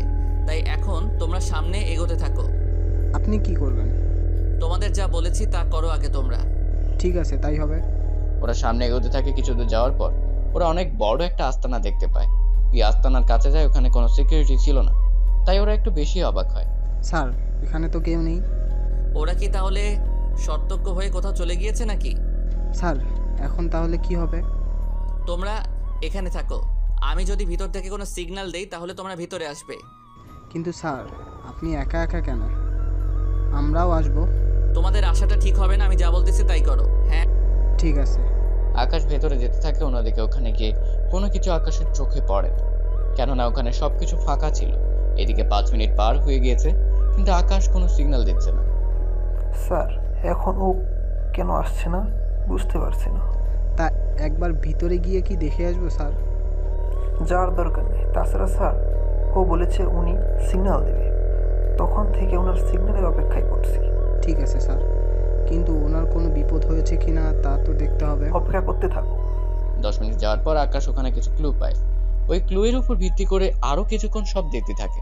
কিছুক্ষণ সময় যাওয়ার পর একটা দরজা দেখতে পায়, যে দরজা অন্য সব দরজা থেকে একদম আলাদা। তাই ওই দরজার বাহিরে আসে। আকাশকে দেখে বাকি অফিসারগুলো জিজ্ঞেস করে, স্যার কোনো কিছু পেয়েছেন? পেয়েছি, আসো আমার সাথে। বাকি লোকেরা এখানে লুকিয়ে অপেক্ষা করতে থাকো, কেননা যে কোনো দিক দিয়ে আক্রমণ হতে পারে। ঠিক আছে। আকাশ ওদের ভিতরে নিয়ে যায়। ওখানে কিছু দরজা দেখাতে থাকে আকাশ, ওরাও দেখতে থাকে। অন্যদিকে ওরা অনেক খোঁজাখুঁজি করার পর একটা সুইচ দেখতে পায়। তাই ওই সুইচ চাপ দিতে দরজাটা সরে যায় এবং নিচ থেকে একটা বক্স উঠে। আমার সাথে 2 জন আসো। যদি ভিতরে সব কিছু ঠিক থাকে তাহলে আমরা ফিরে আসব, যদি কোনো ঝামেলা দেখি তাহলে কন্ট্যাক্ট করব, তখন তোমরা আসতে পারবে। ঠিক আছে স্যার, তাই হবে। কিছু অফিসারকে নিয়ে ভেতরে ঢুকে যায়। কিছুক্ষণ পর ওই বক্স নিচে যেতে থাকে। নিচে গিয়ে ওরা আশ্চর্য হয়ে যায়, কেননা ওখানে মাঝখানে ফাঁকা আর চারপাশে অনেক দেয়াল আছে, তার মাঝে অনেক দরজা। স্যার এতগুলো দরজা এখানে? তাই তো দেখতেছি, তবে সাবধানে থাকবে, কেননা এই দরজার ভিতর দিয়ে মানুষও বের হতে পারে। স্যার আমরা তো ক্যামেরা দ্বারা দেখতে পারবো। তা তো আমরা এখনো দেখতেছি। এই রুমটা কার্বন পলিটর দিয়ে প্রস্তুত করা, তাই আমরা এর ভিতরে কিছু দেখতে পারবো না। এখন তাহলে উপায়? আগে বক্সে গিয়ে উঠো, একটা বোমা ওই জায়গায় মারতে থাকো, এরপর দেখো এখানে কি হয়। ওকে স্যার, তাই করতেছি। ওরা বোম মারার সাথে সাথে ওই রুমগুলো থেকে অটোমেটিক গুলি বের হতে থাকে। আকাশ সব বাকি অফিসার তাড়াতাড়ি করে বের হয়ে আসে, বক্সে উঠে চলে আসে উপরে। অন্যদিকে আকাশ দেখলে তো কতটা বিপজ্জনক। তাছাড়া আমাদের কাছে 2টি পথ আছে, একটা ওইগুলো হয়তো লোক থাকবে, তাদের আমরা যে করে হোক মেরে ফেলবো। আরেকটা হতে পারে ওখানে কিছু নেই, ওরা অটোমেটিক লেজার মেশিন দ্বারা হয়তো গুলি করাতে পারে। স্যার এইগুলো কি সম্ভব? অবশ্যই সম্ভব। এখন আমাদের প্ল্যান চেঞ্জ করতে হবে। আমি একা নিচে যাব, আমাকে কিছু এক্সপ্লোসিভ মেশিন আর ডায়নামাইট দাও। স্যার একা একা যাওয়াটা ঠিক হবে না আপনার। যা বলেছি তাই করো। ঠিক আছে স্যার। আকাশ ওই সব কিছু নিয়ে নিচে নেমে যায়। কিছুক্ষণ আকাশ নিচে নামে, এরপর প্রতিটা দরজার চুম্বকের সাহায্যে ডায়নামাইট আটকে দেয়। কিছুক্ষণ পর সবগুলো ডায়নামাইট ফেটে যায় এবং ভিতরের দরজাগুলো খুলে যায়। তার ভেতর থেকে কিন্তু কোনো লোকের চিৎকার অথবা কোনো কিছু একটুর জন্য শোনা যাচ্ছে না। আকাশ এতে করে অবাকই হয়। সে যেন ধীরে ধীরে ভিতরে যাওয়ার সময় কিছু একটার উপরে পা পড়ার সাথে সাথে অটোমেটিক লেজার বের হতে থাকে। এদিকে আকাশ এখনো ওখান থেকে কার রহস্য বুঝতে পারছে না, আসলে কি হচ্ছে এখানে।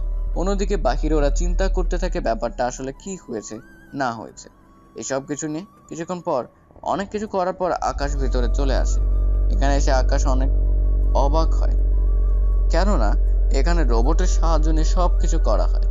আকাশ ওখানে একটা কম্পিউটার দেখতে পায়, ওখানে এই রোবটগুলোকে কন্ট্রোল করার সব রকম ব্যবস্থা আছে। তাই তাড়াতাড়ি করে রোবটগুলোকে নষ্ট করে দেয়। ওদের নষ্ট করার পর আকাশ বাকি লোকদের এখানে আসতে বলে। ওরাও নিচে নেমে আসে। ওরা এসে দেখে পুরো রুমটা লন্ডভন্ড হয়ে আছে। কি হয়েছে এখানে স্যার? কি হয়নি তা বলো। আচ্ছা থাক গিয়ে সেসব কথা, এখন একটা কাজ করতে হবে। কি কাজ স্যার? তোমাদের কাছে যে পরিমাণ ডায়নামাইট আছে ওইগুলো বাঁচিয়ে রাখো, তার সাথে অ্যাসিডিক যে বোমাগুলো আছে ওইগুলো বের করো। স্যার কি বলছেন? ওইগুলো অনেক পাওয়ারফুল, একটা ফাটলে এখানে সব কিছু গলে যাবে। তা নিয়ে তোমাদের টেনশন করতে হবে না, তোমাদের যা যা বলেছি সেই অনুযায়ী কাজ করতে থাকো। ঠিক আছে স্যার। ওরা ওখানে 4টা অ্যাসিড বোমা ফিট করে নেয়। এরপর আকাশ ওদের সবাই নিয়ে বেরিয়ে আসে, তার সাথে ওখানে একটা মাইকও রেখে আসে। বাইরে এসে সবাইকে অ্যালার্ট থাকতে বলে।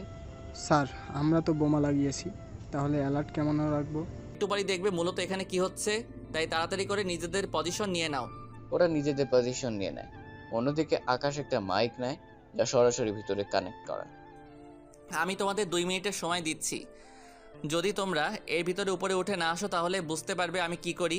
তোমাদের সিম্পল হিসেবে তোমরা দেয়ালে তাকিয়ে দেখতে থাকো, ওখানে তোমরা কিছু দেখতে পারবে। ওখানে আছে অ্যাসিড বোমা। এটা যদি একবার ফাটে তাহলে তোমার শরীর গলে গলে নিচে পড়বে।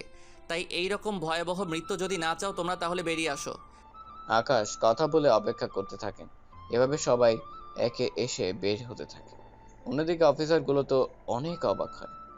স্যার কি করে করলেন? বেশি জানতে চেও না, শুধুমাত্র দেখেই যাও। ঠিক আছে।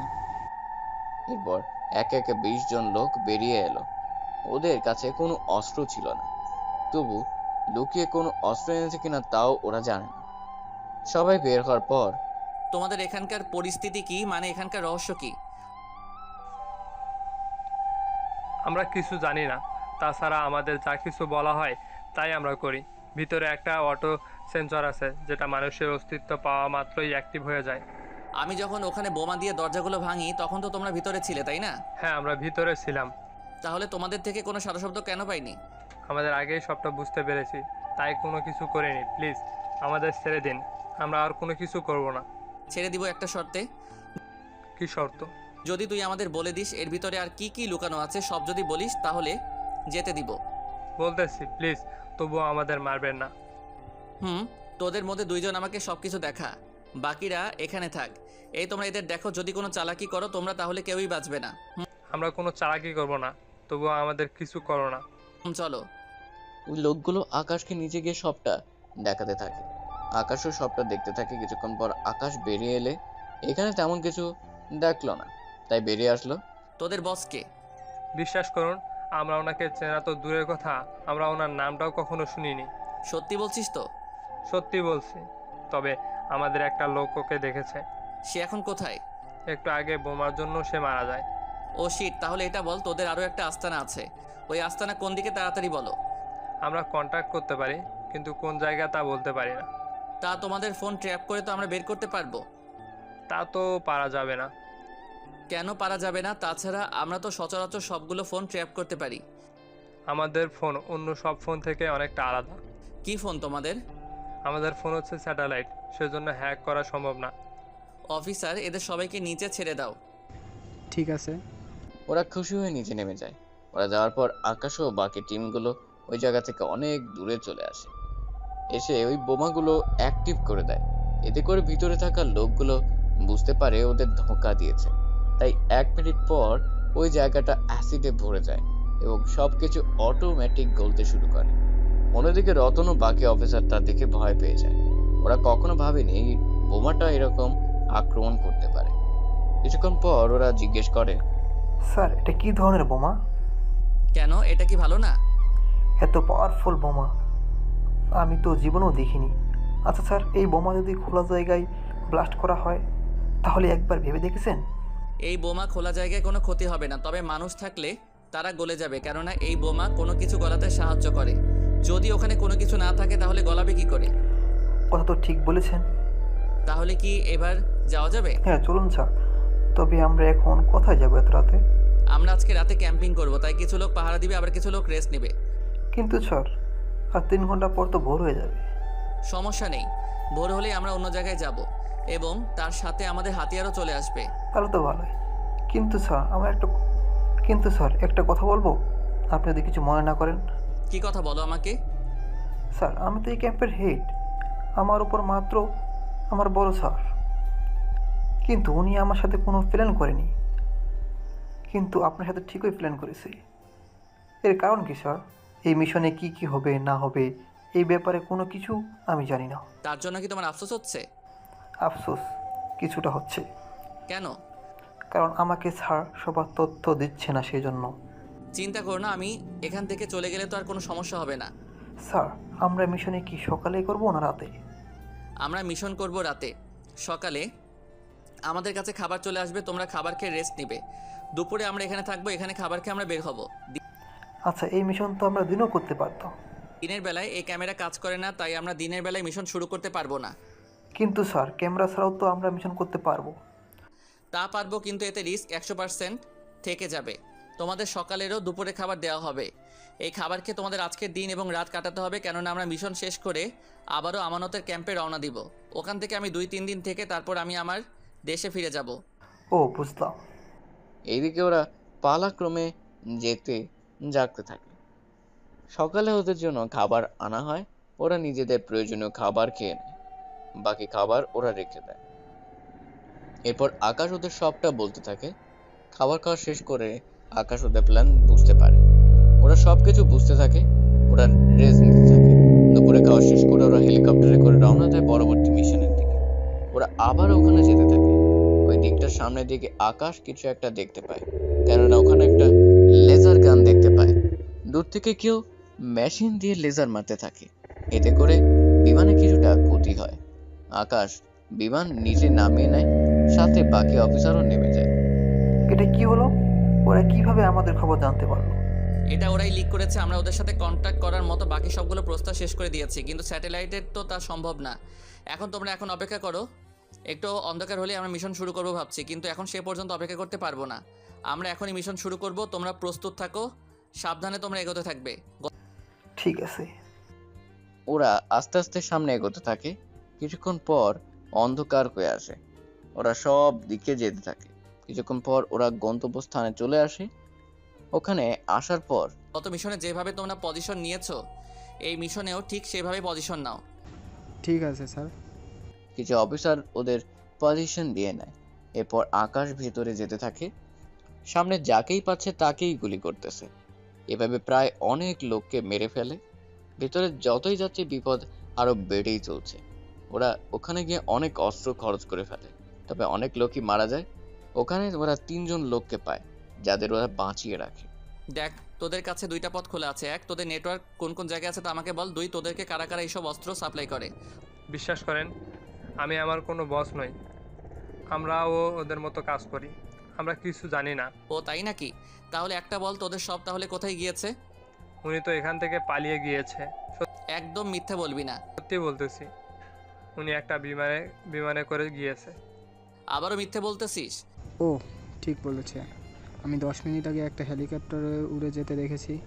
তাহলে কখন কেন বললে না?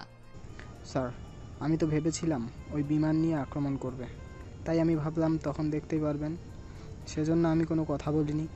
এই তোরা তাহলে বল, তোদের বস কোথায় থাকে, কোথায় পাওয়া যাবে তাকে? দেখুন, ওনার সম্পর্কে আমরা কিছু জানি না।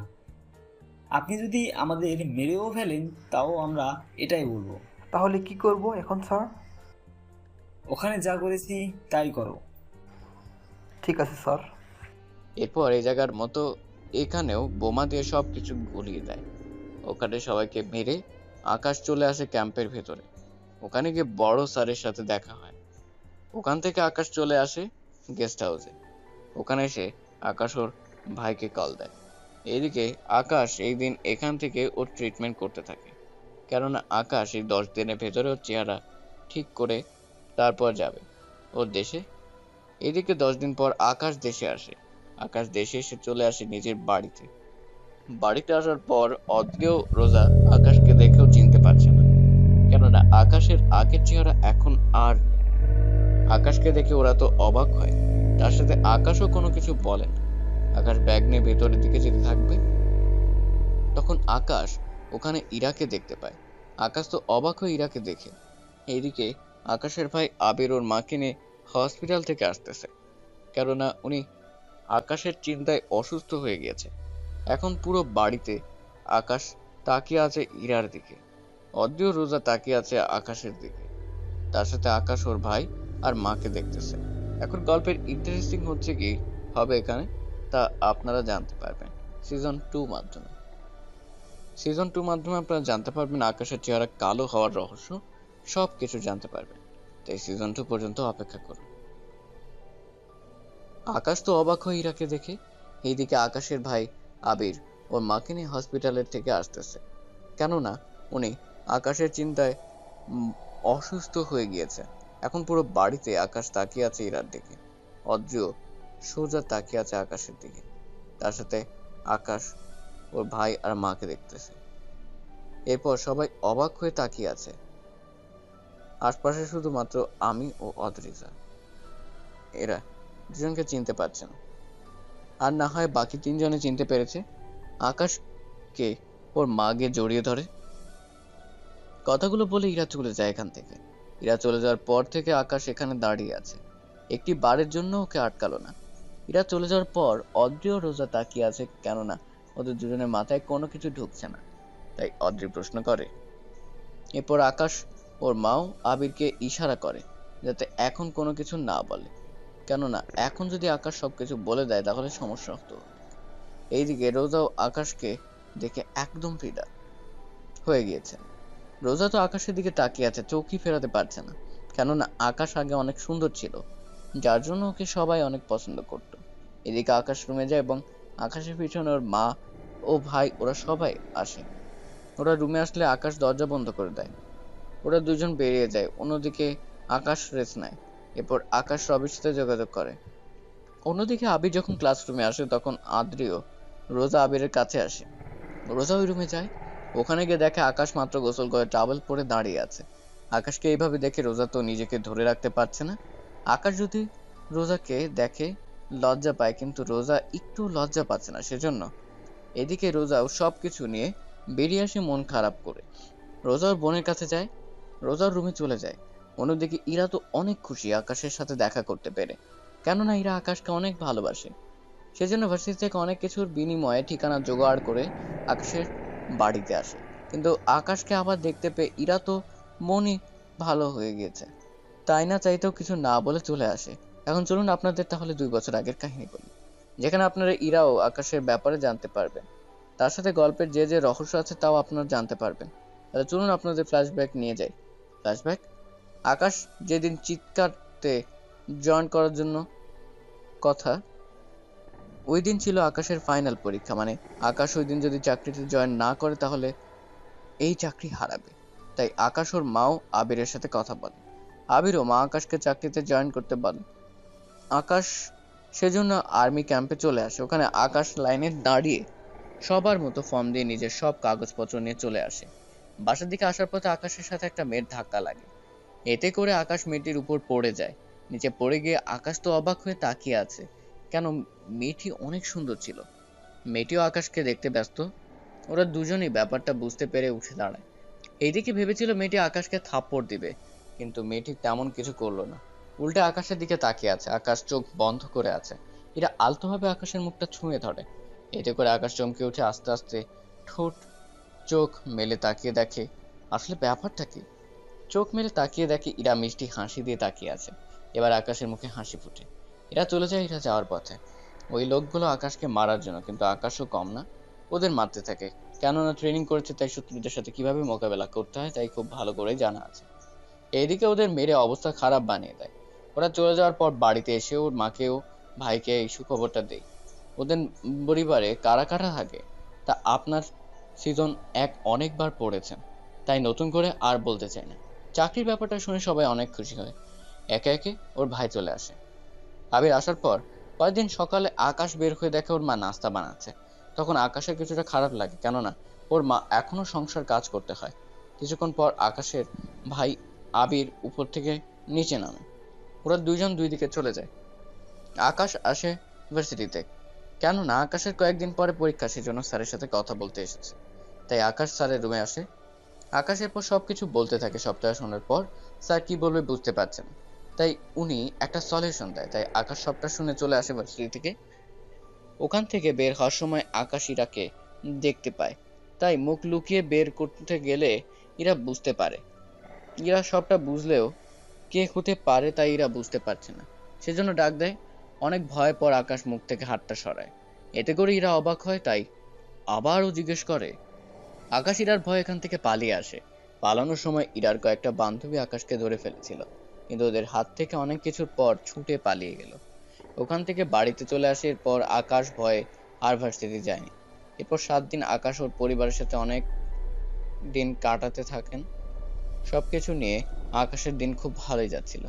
7 দিন পর আকাশ ওর মা ও ভাইকে ছেড়ে চলে আসে ক্যাম্পে। ওখানে অনেকের সাথে আকাশের পরিচয় হয়। আকাশ ওদের সাথে পরিচয় হয়, তখন ওদের সাথে আকাশের রবির সাথে পরিচয় হয়। ওরা দুজন বড় স্যারের কাছে যায়।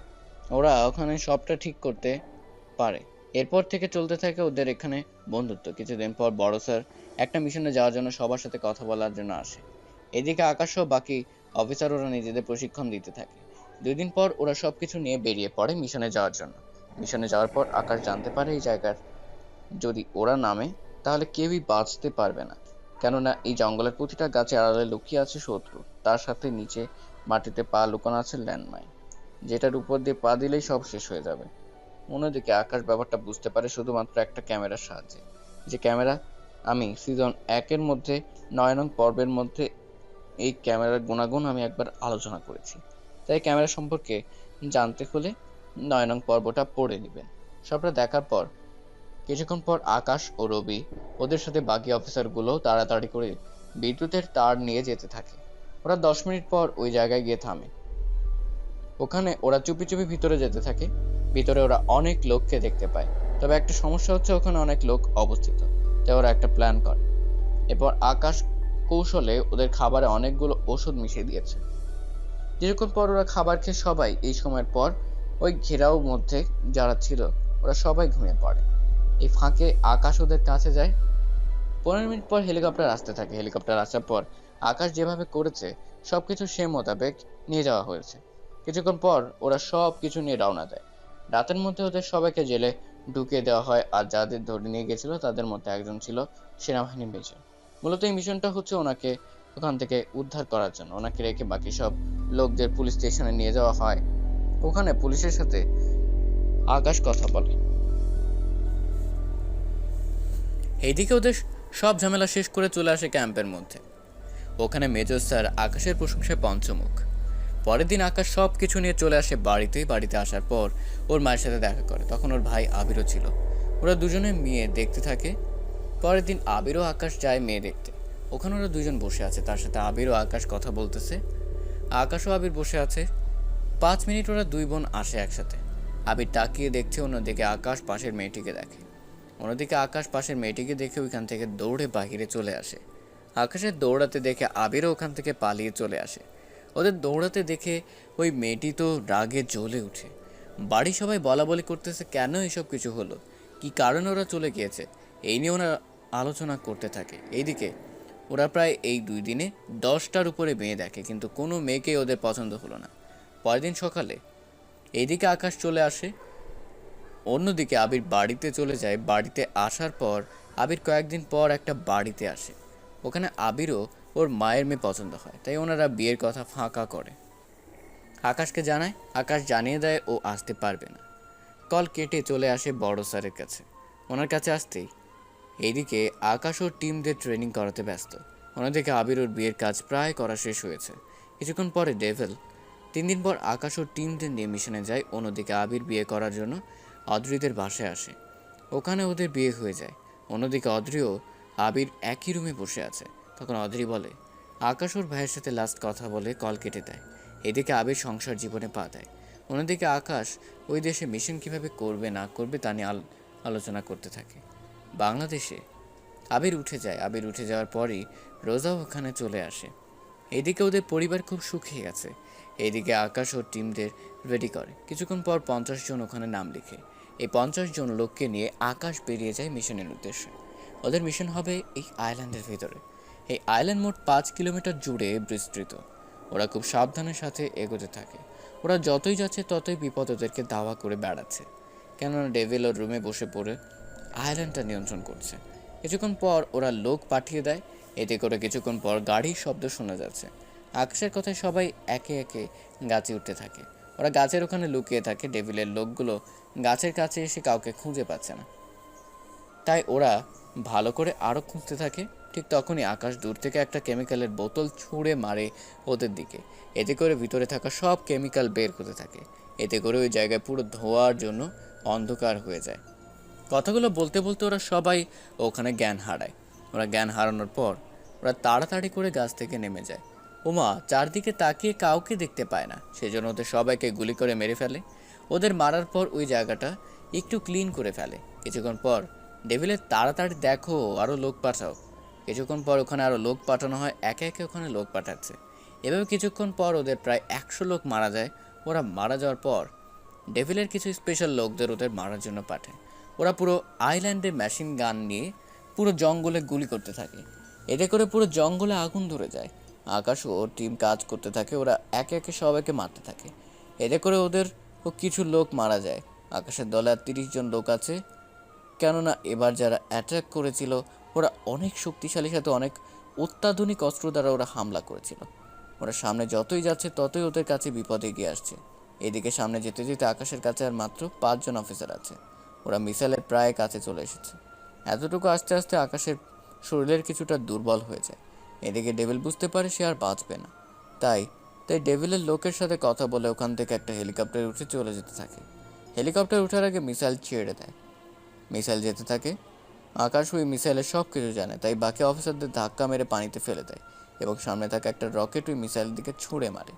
এতে করে রকেট গিয়ে মিসাইলে লাগে, সাথে সাথে মিসাইল ব্লাস্ট হয়ে যায়। মিসাইল এতটাই পাওয়ারফুল ও তাপ ছিল যে ওর তাপে আইল্যান্ডে থাকা সবগুলো গাছ আগুনে পুড়ে ছাই হয়ে যায়। ওই তাপ এসে আকাশের মুখে লাগে, তাও অল্প একটু। আকাশ ছিটকে পানিতে পড়ে যায়। আকাশের সাথে থাকা বাকি অফিসারগুলো আকাশকে দেখে কাছে আসে। ওরা পানি থেকে আকাশকে উঠিয়ে নেয়। ওরা আকাশকে ওখানে থাকা একটা হেলিকপ্টার করে ওরা আকাশকে নিয়ে হসপিটালে আসে। হসপিটালের ডক্টর আকাশকে দেখতে থাকে, তার সাথে আকাশের সাথে থাকা বাকি অফিসারদেরও ট্রিটমেন্ট করতে থাকে। 2 ঘন্টা পর ডক্টর বাহিরে আসে। এইভাবে আকাশের চিকিৎসা হতে থাকে।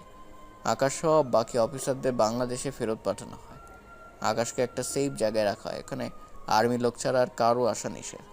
একদিন পর আবিরের মা হঠাৎ আকাশের কথা মনে পড়ে, তাই আবিরকে ডাক দেয়। ওরা পরের দিন নতুন বাড়িতে যায়। এই বাড়িটা অনেক বড়, কেননা এই বাড়িটা আগে আকাশদেরই ছিল। পরে কেউ ঠকিয়ে বাড়িটা নিয়ে যায়, পরে আবার এই বাড়িটা ফিরিয়ে আনে। অদ্রিত বাড়িটা দেখে অনেক খুশি হয়। এইভাবে এই বাড়িতে ওরা 7 দিন কাটাতে থাকে। 7 দিন অদ্রি খেয়াল করছে আবির সারাদিন অফিসে কাজ করে, তাই অদ্রি একটা প্ল্যান করে। কথাটা বলার সাথে সাথে আবির অদ্রিকে কয়েকটা থাপ্পড় মারে। থাপ্পড় খেয়ে অদ্রির মুখ লাল হয়ে আছে। অদ্রি তখন রাগ করে চলে যায়। এভাবে অদ্রি আগের মতো নেই। কথায় কথায় আকাশের মায়ের উপরে রাগ দেখায়, আবার মাঝে মাঝে আবিরের ওপরও দেখায়। আবির তো কী বলবে বুঝতে পারছে না। এভাবে যেতে থাকে 15 দিন। আকাশের মুখের ব্যান্ডেজ খোলা হবে, তবে আকাশের মুখের ব্যান্ডেজ খুলবেন ওর বড় স্যার। উনি আকাশের ব্যান্ডেজ খোলার জন্য এগিয়ে আসে। তার সাথে ওই মিশনে কী কী হয়েছে না হয়েছে এই সব কিছু বড় স্যারকে বলতে থাকে। উনি সবটা শুনে আকাশের উপর অনেক গর্ববোধ করেন। উনি ব্যান্ডেজ খুলে আকাশের সামনে আয়না রাখে। এইদিকে আকাশ রেস্ট নিতে থাকে, সাথে ভাবতে থাকে কী থেকে কী হয়ে গেল, চেয়েছিল কি আর হয়ে গেল কি। অন্যদিকে আকাশের মাও আবির অনেক টেনশনে আছে, কেননা 1 মাস হয়ে গেছে আকাশ এখনও ওর যোগাযোগ করেনি। সেজন্য সবাই টেনশনে আছে। অদ্রির রাগ দেখে চলে যায়। অদ্রি যাওয়ার পরে আকাশ কল দেয়। আবির কলটা রিসিভ করার সময় কোনো নাম্বার দেখতে পায়নি, তাই রিসিভ করে। আবির ওর মাকে ডেকে নিয়ে আসে। ওরা আরও অনেকক্ষণ ধরে কথাবার্তা বলতে থাকে। সবটা বলার পর আকাশ ভিডিও কল দেয়। আকাশের মা তো আকাশকে দেখে চমকে ওঠে, তার সাথে আবির ওর মায়ের চোখ দিয়ে কান্না করতে থাকে। ওনাদের সাথে কথা বলে আকাশ রেস্ট করতে থাকে। কয়েকদিন পর আকাশের বড় স্যার মেজরকে বিদায় জানাতে সবাই একত্রিত হয়। ছেলেটার মাঝেই গুণগুলো অবশ্যই আছে, আমি যতদূর জানি। এখন আমি আপনাদের সাথে ওর পরিচয় করিয়ে দেব। তবে ওর যখন এখানে আসবে তখন ওকে দেখেও কিন্তু তোমাদের অনেক কিছু শেখার আছে। ও যখন আনা হবে তখন আমি সব কিছু বলবো। তাহলে আকাশ তুমি উপরে আসে। আকাশ তো উপরে যায়। ওখানে আকাশকে দেখে অনেকেই অনেক কিছু ভাবতে থাকে, কেননা আকাশের যে স্থানে শুধু শরীর দেখা যায় ওই জায়গাগুলোতে কালো হয়ে আছে। সেই জন্য অনেকে অনেক কিছু বলাবলি করছে। ওনার কথা শুনে অনেক মাথা নিচু করে বসে আছে। আমি তাহলে সুস্থ হয়ে সবার মাঝে আসবো। ওই দিন আকাশ বিদায় নিয়ে চলে আসে ওখান থেকে। নিজের প্রয়োজনীয় সব কিছু নিয়ে চলে আসে বাড়িতে। তবে বাড়িতে আসার পর নিজের চেহারা দেখে নেয়, যাতে করে কেউ কোনো কথা জিজ্ঞেস না করতে পারে। বাড়ির সামনে এসে আকাশ দরজায় টোকা দেয়। টোকা দেওয়ার পরে আকাশের শত্রুর আবির্ভাব হয়। আকাশ ঘরে ঢুকতে যাবে তখনই অদ্রি বলে। অদ্রির সাথে এইভাবে কথা বলতে দেখে আকাশের মা বের হয়ে আসে। উনি আকাশকে দেখে চিনতে পারে, তার সাথে জড়িয়ে ধরে থাকে, তার সাথে কান্না করতে থাকে। আকাশকে ওর রুমে নিয়ে যায়। আকাশ ফ্রেশ হয়। বিকেলের পর আবির আসে। আবির আসার পর অদ্রির মুখে কথাটা শুনতে পায় যে আকাশ এসেছে, তাই আবির তাড়াতাড়ি করে আকাশের রুমে যায়। আবিরও ওখানে গিয়ে আকাশকে দেখে কান্না করতে থাকে। আকাশ ওর ভাইকে কী বলবে কিছু বুঝতে পারছে না। এদিকে আকাশ বাড়িতে আসার পর অদ্রি আকাশের সাথে যা তা ব্যাপার করেছেন, সে সব কিছু আপনারা সিজন 2 পড়েছেন, তাই নতুন করে আমি আর এই নিয়ে আলোচনা করব না। কেননা একই কাহিনী দুইবার বলে সময় নষ্ট করব না এবং গল্পটাও বড় করব না। চলুন মেইন পয়েন্টে আসি। আকাশের পরিস্থিতি তো জানলেন, এবার আমরা তাহলে ফ্ল্যাশব্যাক থেকে বের হয়ে আসি। ফ্ল্যাশব্যাক শেষ। আকাশ সম্পূর্ণ সুস্থ হওয়ার পর যখন ভার্সিটিতে যায় তখন ওখানে ইরার সাথে দেখা হয়। ইরা ওর বান্ধবীদের সাথে তখন আড্ডা দিচ্ছিল। আকাশ যখনই ভেতরে যেতে চাইবে তখনই ইরার সামনে আসে।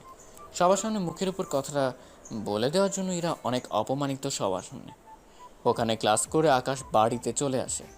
বাড়িতে আসার পর রোজা এদিকে আকাশ রুমে গিয়ে শুয়ে আছে, অন্যদিকে কিছুক্ষণ পর আবির আসে। অদ্রি আবিরের কাছে নালিশ করে। আবির অদ্রির কথায় হ্যাঁ না উত্তর দিতে থাকে। রাতের বেলা আবির আকাশের রুমে আসে। আবির চলে যায়। এদিকে আর্মিতে জয়েন করার সময়ও হয়ে গিয়েছে। তবে এবার আকাশ যা করবে সব কিছু ডিফেন্সে করবে, মানে আকাশকে ডিফেন্সের কোনো পোশাক পরতে হবে না। ওর কাজ হবে অফিসে এসে কাজ করা এবং মিশনে অংশগ্রহণ করতে হবে। তার সাথে করতে হবে বাড়িতেও থাকতে পারবে, কেননা আকাশ তখন একজন মেজর হবে। সেই জন্য ওর উপরে তেমন কোনো চাপ পড়বে না বাধ্যতামূলকভাবে। 2 দিন পর আকাশ ও ভাই ও মায়ের কাছে দোয়া নিয়ে বেরিয়ে পড়ে। তখন অদ্রি বলে, এদিকে আকাশকে আর্মি ক্যান্টনমেন্টে ফুল দিয়ে বরণ করা হয়। তার সাথে আকাশকে ওর প্রাপ্য চেয়ারে বসানো হয়। আকাশ ওখানে বসে অনেক খুশি লাগছে। আকাশ যেহেতু মিশনে যাবে, মিশন করতে হবে, তাই কোনো প্রেস মিটিং করেনি, কেননা এতে করে আকাশের জন্য ক্ষতি হতে পারে। এইদিকে ডেভিল ও ওর লোক আস্তানায় বসে আছে। এইদিকে আকাশ ওর কাজ করতে থাকে। কাজ শেষ করে বিকেলে বাড়িতে আসার সময় আকাশ কিছু মিষ্টি জাতীয় অনেক কিছু নিয়ে আসে এবং ওর ভাই ও মাকে মিষ্টি খাওয়ায়। আকাশ ওর ভাই ও মাকে সব কিছু বলেছিল। তখন অদ্রি কিছুটা শুনে ফেলে বলে। অদ্রি চলে যাওয়ার পর ওই রুম থেকে চলে আসে। রুমে আসার পর ওখান থেকে চলে আসে। পরের দিন সকালে আকাশ ক্যাম্পের দিকে যাচ্ছিল, তখন রাস্তার ধারে ইরাকে দেখতে পায়। ইরা কয়েকজন লোকের সাথে ঝামেলা করেছিল, তাই গাড়ি থেকে নেমে ইরার কাছে যায়। ওখানে টাকা দিয়ে আকাশ চলে আসে। ইরা তো ওখানে দাঁড়িয়ে আছে, কেননা আকাশ একবারের জন্য টাকা চায়নি ওর কাছে। কখন কোথায় কীভাবে টাকা নেবে ইরা বারবার ডাকছিল, কিন্তু না শোনার জন্য ওর সামনে যায়। ওরা একটা কাশফুলের মাঝে যায়। ওখানে আকাশ ও ইরা বসে আছে। তখন ইরা কাশফুল দিয়ে মালা ও নূপুর বানায়। এইগুলো বাসিয়ে আকাশের হাতে দেয় ওকে পরিয়ে দেওয়ার জন্য। আকাশের কারণ জানতে চায় ইরার কাছে। কথাটা বলে আকাশ ইরা ও আকাশের আগের ছবিগুলো দেখায় একসাথে। ইরা ছবিগুলো দেখে হাসতে থাকে। ইরার হাসির মানে আকাশ এখনও বুঝতে পারেনি। এরা ছবি দেখাতে থাকে। আকাশ সবগুলো ছবি দেখতে থাকে। এক একটা ছবি এক এক রকমের ওদের দুজনের। কোনো রকম কোনো কিছু এডিট করা নেই। আকাশ তো এখনও নিজের চোখকে বিশ্বাস করতে পারছে না। সবটা শুনে ইরার প্রপোজাল আকাশ অ্যাকসেপ্ট করে।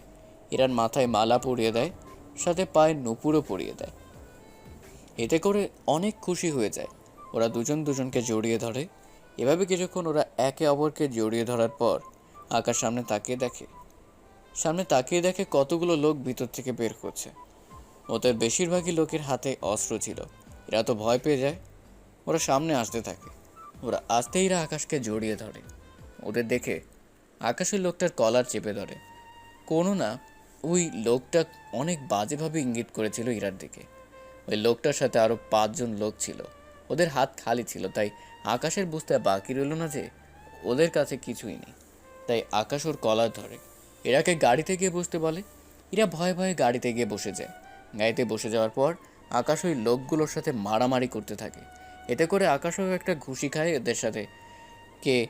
আকাশ অনেক মারতে থাকে। এতে করে ওই ছেলেটাকে আকাশ করে দেয়, তবে পায়ে গুলি। ওরা গুলি খেয়ে চটপট করতে থাকে। এদিকে এরা গাড়ি থেকে বের হলে আকাশের পাশে এসে দাঁড়ায়। এরাকে নির্দেশ দেয় ওই লোকটার গালে জুতা দিয়ে মারার জন্য। ওই লোকটা অনেক চুপচাপভাবে দাঁড়িয়ে আছে, কেননা কিছু করলে যে ওকে মেরে ফেলবে সেজন্য ওরা চুপ করে আছে। এরা ওদের মারা শেষ হয়ে গেল। কিছুক্ষণ পর রবি আসে পুলিশ নিয়ে। আকাশ রবিকে সব কিছু বুঝিয়ে দেয় এবং ওখান থেকে চলে আসে।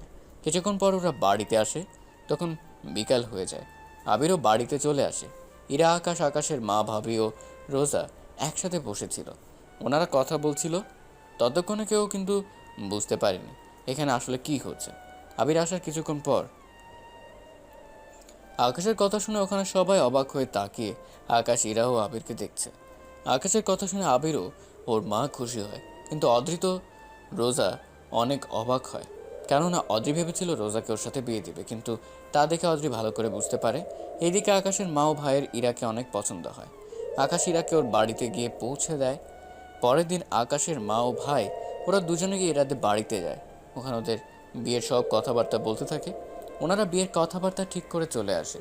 পরের দিন আকাশ মিশনে যায়। ওই মিশনে আকাশ যাওয়ার সময় ইরাকে কল দেয়। এই দিকে আকাশ চলে যায় মিশনে। ওখানে রবিও সাথে ছিল। কিছুদিন পর আকাশ আবারও আসে লন্ডনে। ওখানে আবারও আকাশের দেখা হবে ডেভিলের সাথে। ডেভিল বাংলাদেশে আসার আগে যে মিশনের কথা বলেছিল, এই মিশনটা হবে আকাশের সাথে। যদিও আকাশ জানে না কিছু, আর না জানে ডেভিলও। আকাশ সব রকম প্রস্তুতি নিয়ে নিয়েছে। কিভাবে কি করতে হবে না হবে সব কিছু প্ল্যান করতে থাকে ওর বাকি অফিসারদের সাথে। কেননা এই মিশনে অনেক রিস্ক আছে। কেননা এই মিশনটা পানি পথে হবে, যার জন্য সবার লাইফ জ্যাকেট সাথে বন্দুক ও পানি বোমা নেওয়া হয়। যে বোমা পানিতে মারার পর সাথে সাথে গলে গিয়ে নৌকা, বোট এগুলো নষ্ট করে দেয়। এখন চলুন গল্পে ফিরে যায়। ওরা স্পিড বোর্ডে উঠে সামনে এগোতে থাকে। অন্যদিকে ডেভিল ও লোকজনকে নিয়ে নদীপথে মালামাল নিতে থাকে। কেননা এখানে ডেভিল যুদ্ধ করার জন্য অস্ত্র আনছিল। তখন আকাশ ওর অফিসারদেরও রবিকে নিয়ে ওই জায়গায় হামলা করতে থাকে। এতে করে ডেভিল ওখান থেকে ঠিকই পালিয়ে যায়, কিন্তু ডেভিলের লোকগুলো একে একে আকাশের হাতে মরতে থাকে। এদিকে ডেভিল হেলিকপ্টারে করে গুলি করতে থাকে। আকাশে কিছু অফিসার এতে মারা যায়। ডেভিল তো সে মহাখুশি, কেননা এইভাবে ডেভিল অনেক লোককে মারতে পেরেছে সেজন্য। বাকি অফিসারগুলো তাড়াতাড়ি করে পানিতে ডুব দিয়ে নদীর পাড়ে যেতে থাকে। অন্যদিকে ডেভিল কাউকে দেখতে পাচ্ছে না, তাই ডেভিল ভয়ে ওখান থেকে পালিয়ে যায়। এইদিকে ওরা অনেক অস্ত্র ওখান থেকে উদ্ধার করে। ওইসব অস্ত্রগুলো আকাশ সাথে করে তো আর আনতে পারবে না, তাই ওই অস্ত্রগুলো ওই দেশের সরকারের কাছে দিয়ে দেয়। কিন্তু সবচেয়ে বেশি আফসোস ডেভিলকে হাতের কাছে পেয়েও কিছু করতে পারছে না। অনেক আফসোস হয়ে আকাশকে ওর দেশে ফিরে আসতে হয়। তবে আসার আগে ইরার জন্য অনেক শপিং করে, তার সাথে ওর মা ও ভাইয়ের জন্য। বাংলাদেশে আসার পর আকাশ ওর বাড়িতে সব কিছু রেখে চলে আসে ভার্সিটিতে। ইরা দাঁড়িয়েছিল, আকাশ গিয়ে ইরার চোখ ধরে রাখে। আকাশ চোখ থেকে হাত সরিয়ে নেয়। ইরা তো আকাশকে দেখে এত খুশি হয় যা বলার বাহিরে, তাই খুশিতে আকাশকে জড়িয়ে ধরে। একে একে সবার সাথে পরিচয় শেষে ইরাকে নিয়ে চলে আসে শপিংয়ে। ওখানে ইরাকে অনেক কিছু কিনে দিয়ে চলে আসে বাড়িতে। বাড়িতে আসতেই কথাটা বলে আকাশকে বিছানায় ফেলে দিয়ে আকাশের উপরে ঝাঁপিয়ে পড়ে আর চিৎকার করতে থাকে। এতে করে বাড়ির সব লোকজন চলে আসে রুমে। আসার পর আকাশের কথা শুনে অদ্রি ও রোজা দুজনে তো অবাক হয়ে যায়। ওরা কি বলবে ভেবে পাচ্ছে না। এইদিকে দেখতে দেখতে ইরা পরীক্ষা শেষ হয়ে যায়। অন্যদিকে ডেভিলও ও লোকদের নিয়ে বাংলাদেশে চলে আসে, কেননা ডেভিলও আকাশের মধ্যে আরও একবার লড়াই হতে চলেছে, যা আকাশ জানতেও পারছে না। অন্যদিকে আকাশ ও ইরার বিয়ের দিন আস্তে আস্তে ঘনিয়ে এলো। আকাশ ও ইরার সব কিছু ঠিক হতে লাগলো। আজকে আকাশ ও ইরার বিয়ের দিন। আকাশ বর্ষে যে ইরাদের বাড়িতে যায়। ওর সাথে রবিও আরও কিছু অফিসার আসে। ওরা এখানে আকাশের সাথে কাজ করেছিল, সেজন্য কিছুটা বন্ধুত্ব হয়ে যায়। অন্যদিকে ইরাকে বাড়িতে আসার পর আকাশ জানতে পারে ইরা বাড়িতে নেই। ইরার বাবা মা জানায় ইরাকে অনেকজন লোক মিলে তুলে নিয়ে যায়। তার সাথে নেটওয়ার্ক জ্যামারও টেলিফোন লাইনের তার ও কেটে দেয়। এদিকে 10 মিনিট অপেক্ষা করে লাভ নেই। আমরা এই 10 মিনিটের ভেতরে জেনে আসি ইরাকে কে বা কারা কীভাবে কিডন্যাপ করেছিল। তাহলে চলুন এখন তা নিয়ে শুরু করি। ইরা যখন তৈরি হয়ে বসে আছে তখনই রানার লোক এসে ইরাকে ধরে নিয়েছে। ইরা ওর মতো করে সেজে বসেছিল, ঠিক ওই ফাঁকে ওরা নিয়ে চলে যায়। ইরাকে সামনে নিয়ে বসে আছে। এদিকে 10 মিনিটের কাহিনী শেষ। এবার দেখি গল্পের নায়ক কী করে। আকাশের সামনে একটা গাড়ি থামে। ওখান থেকে 15 জন আর্মির লোক নামে। ওরা নেমে কয়েকটা বন্দুক সাথে করে আনে, যা বাকি অফিসারদের দিয়ে দেয়। আকাশ বিয়ে বাড়িতে 5 জন অফিসার রেখে বাকি অফিসারকে নিয়ে বেরিয়ে পড়ে গাড়িতে করে। যেতে যেতে মোবাইল ট্র্যাক করতে থাকে। ডেভিল ইরাকে নিয়ে একটা জঙ্গলের কাছে আসে। জঙ্গলের পাশে একটা নদী আছে, যে নদীতে কয়েকটা স্পিড বোট আছে, যেখানে ডেভিল কোনো সমস্যা দেখলে খুব তাড়াতাড়ি করে পালাতে পারে। আকাশের টিমদের নিয়ে চলে আসে সেই জায়গায়। ওখানে প্রতিটা মিশনের মতো আকাশ দুজনকে নিয়ে রেডি করে রাখে বাহিরে। বাকি সবাইকে নিয়ে এগোতে থাকে সে জায়গায়। এদিকে ডেভিল তো দেখতে থাকে, কেননা ওই বাড়ির চারপাশে আছে সিসিটিভি, যেখানে ডেভিল সব কিছু দেখছে এবং ইরাকেও দেখাচ্ছে। এদিকে আকাশ কিছু লোককে মারতে মারতে ভিতরে ঢুকে যায়। ওখানে সবাই খুঁজে খুঁজে মারতে থাকে।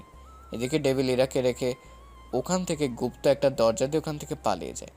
আকাশ ওই রুমে এসে দেখে ইরাকে বেঁধে রেখেছে। আকাশ যেই ইরার কাছে যাবে, যদি তুমি খোলার চেষ্টা করো তাহলে এটা ফেটে যাবে।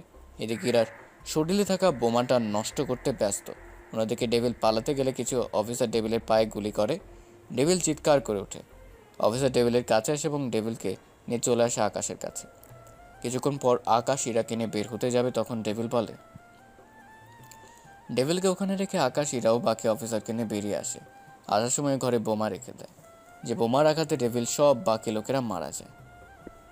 ইরাকে নিয়ে বিয়ে বাড়িতে আসার পর সবাই অনেক খুশি হয়ে যায়। ইরাও খুশি হয়ে বিয়ের পেটিতে বসে। কাজী সাহেব বিয়ে পড়াতে থাকে। বিয়ের শেষ, ইরাকে নিয়ে বাড়িতে আসে আকাশ। কথাটা বলে দুইজন দুইজনকে জড়িয়ে ধরে। এখানে আপনাদের কিছু কথা বলি, কালো বলে নিজের পরিবারে কাউকে অবহেলা করবেন না, কেননা বলা তো যায় না কখন কোন ছেলের কপালে কী লেখা থাকে, তা কেউ জানে না। তাই কখনো কাউকে অবহেলা করবেন না। গল্পটা কার কেমন লেগেছে তা আমি জানি না, কেন পুরো গল্পের আর্মির কাহিনী কমিয়ে দিয়ে কালো হওয়ার বিষয়টা বেশি উল্লেখ করেছি। তাই সবাই ভালো থাকবেন, সুস্থ থাকবেন।